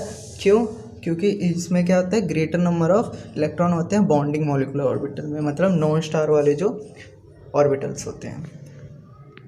यहाँ पे रिमाइंडर है, बॉन्ड ऑर्डर क्या होता है 0, तो मॉलिक्यूल क्या होगा डज नॉट एग्जिस्ट करेगा। बॉन्ड ऑर्डर डायरेक्टली प्रोपोर्शनल क्या होता है स्टेबिलिटी के और बॉन्ड एंथैल्पी के। बॉन्ड ऑर्डर इन्वर्सली प्रोपोर्शनल होता है बॉन्ड लेंथ के, और बॉन्ड ऑर्डर इक्वल टू होता है मल्टीप्लिसिटी, कितने बॉन्ड बनाएगा। ये क्वेश्चन है तो आप यहाँ से फाइंड कर सकते हैं। जैसे O2 plus O2 negative O2 negative का बॉन्ड ऑर्डर दे रखा है, तो आपको बॉन्ड लेंथ और स्टेबिलिटी के अकॉर्डिंग इसको अरेंज करना है। ईजी है। और ये क्वेश्चन है ए और बी पार्ट में, ये क्वेश्चन आप देख लीजिए। तो होप आपको ये हमारा हाइड्रोजन बॉन्डिंग।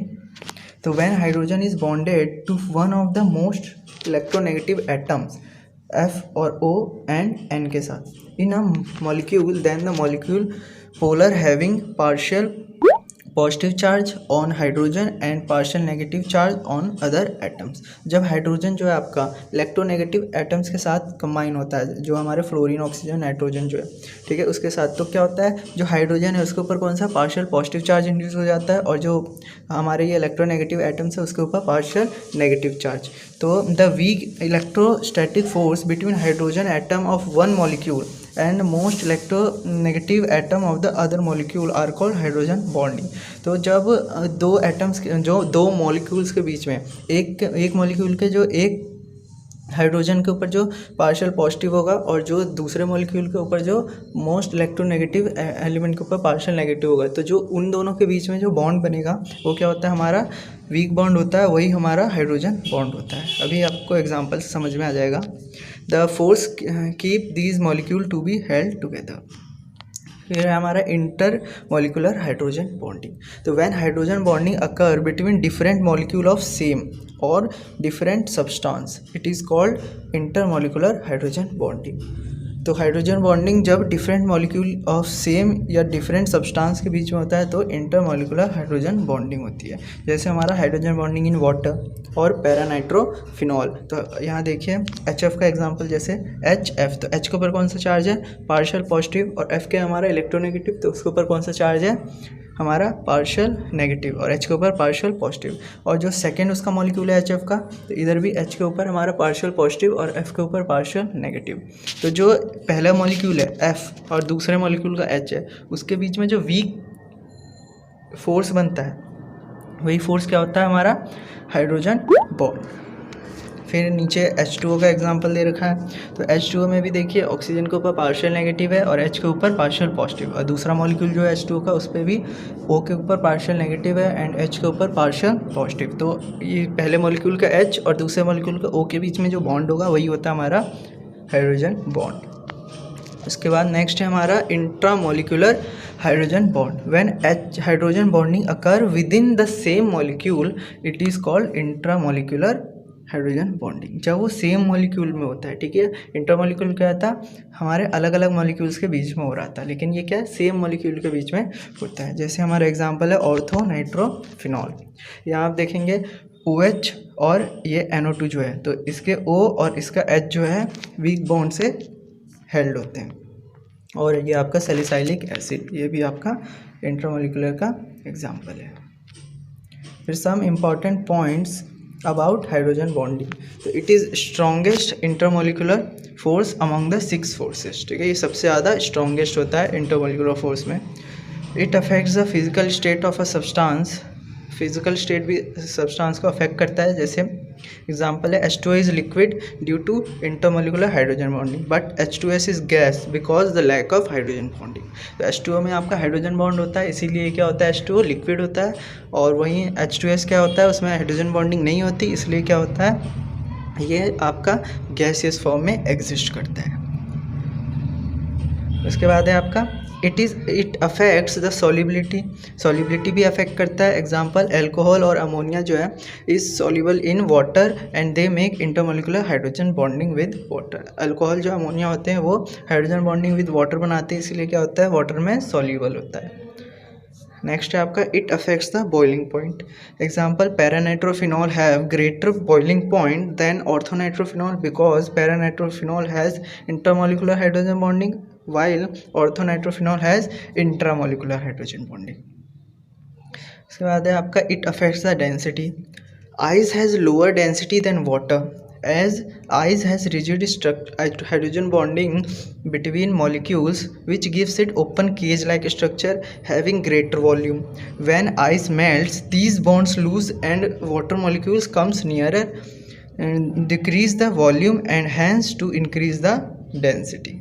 ठीक है, आइस का क्या होता है, केज लाइक स्ट्रक्चर होता है, लेकिन जब वो पिघलता है तो उसके मॉलिक्यूल्स पास आने लगते हैं और उसका जो वॉल्यूम जो है वो कम होने लगता है और डेंसिटी क्या होती है, इंक्रीज होने लगती है. Water molecule are nearest possible at 4 degree Celsius, therefore water has maximum density at this temperature. तो 4 डिग्री पे वाटर की जो है सबसे ज़्यादा डेंसिटी होती है. सो इस वीडियो में इतना ही है. थैंक यू वीडियो देखने के लिए. होप कि आपको वीडियो अच्छी लगी हो. वीडियो को लाइक कर देना, शेयर कर देना. इस चैप्टर के सारे पार्ट्स ख़त्म हो गए हैं. नेक्स्ट चैप्टर का मैं ट्राई करूँगा और जल्दी कर सकूँ, जिस चैप्टर के भी नोट्स मैंने अभी तक अपलोड नहीं किए हैं. वैसे मोस्ट ऑफ द चैप्टर्स के मैंने अपलोड कर दिए हैं, तो आप प्लेलिस्ट चेक कर सकते हैं और अपने दोस्तों के साथ शेयर कर सकते हैं. वीडियो लाइक कर देना और वीडियो देखने के लिए वंस अगेन थैंक यू. मिलते हैं अगली वीडियो में.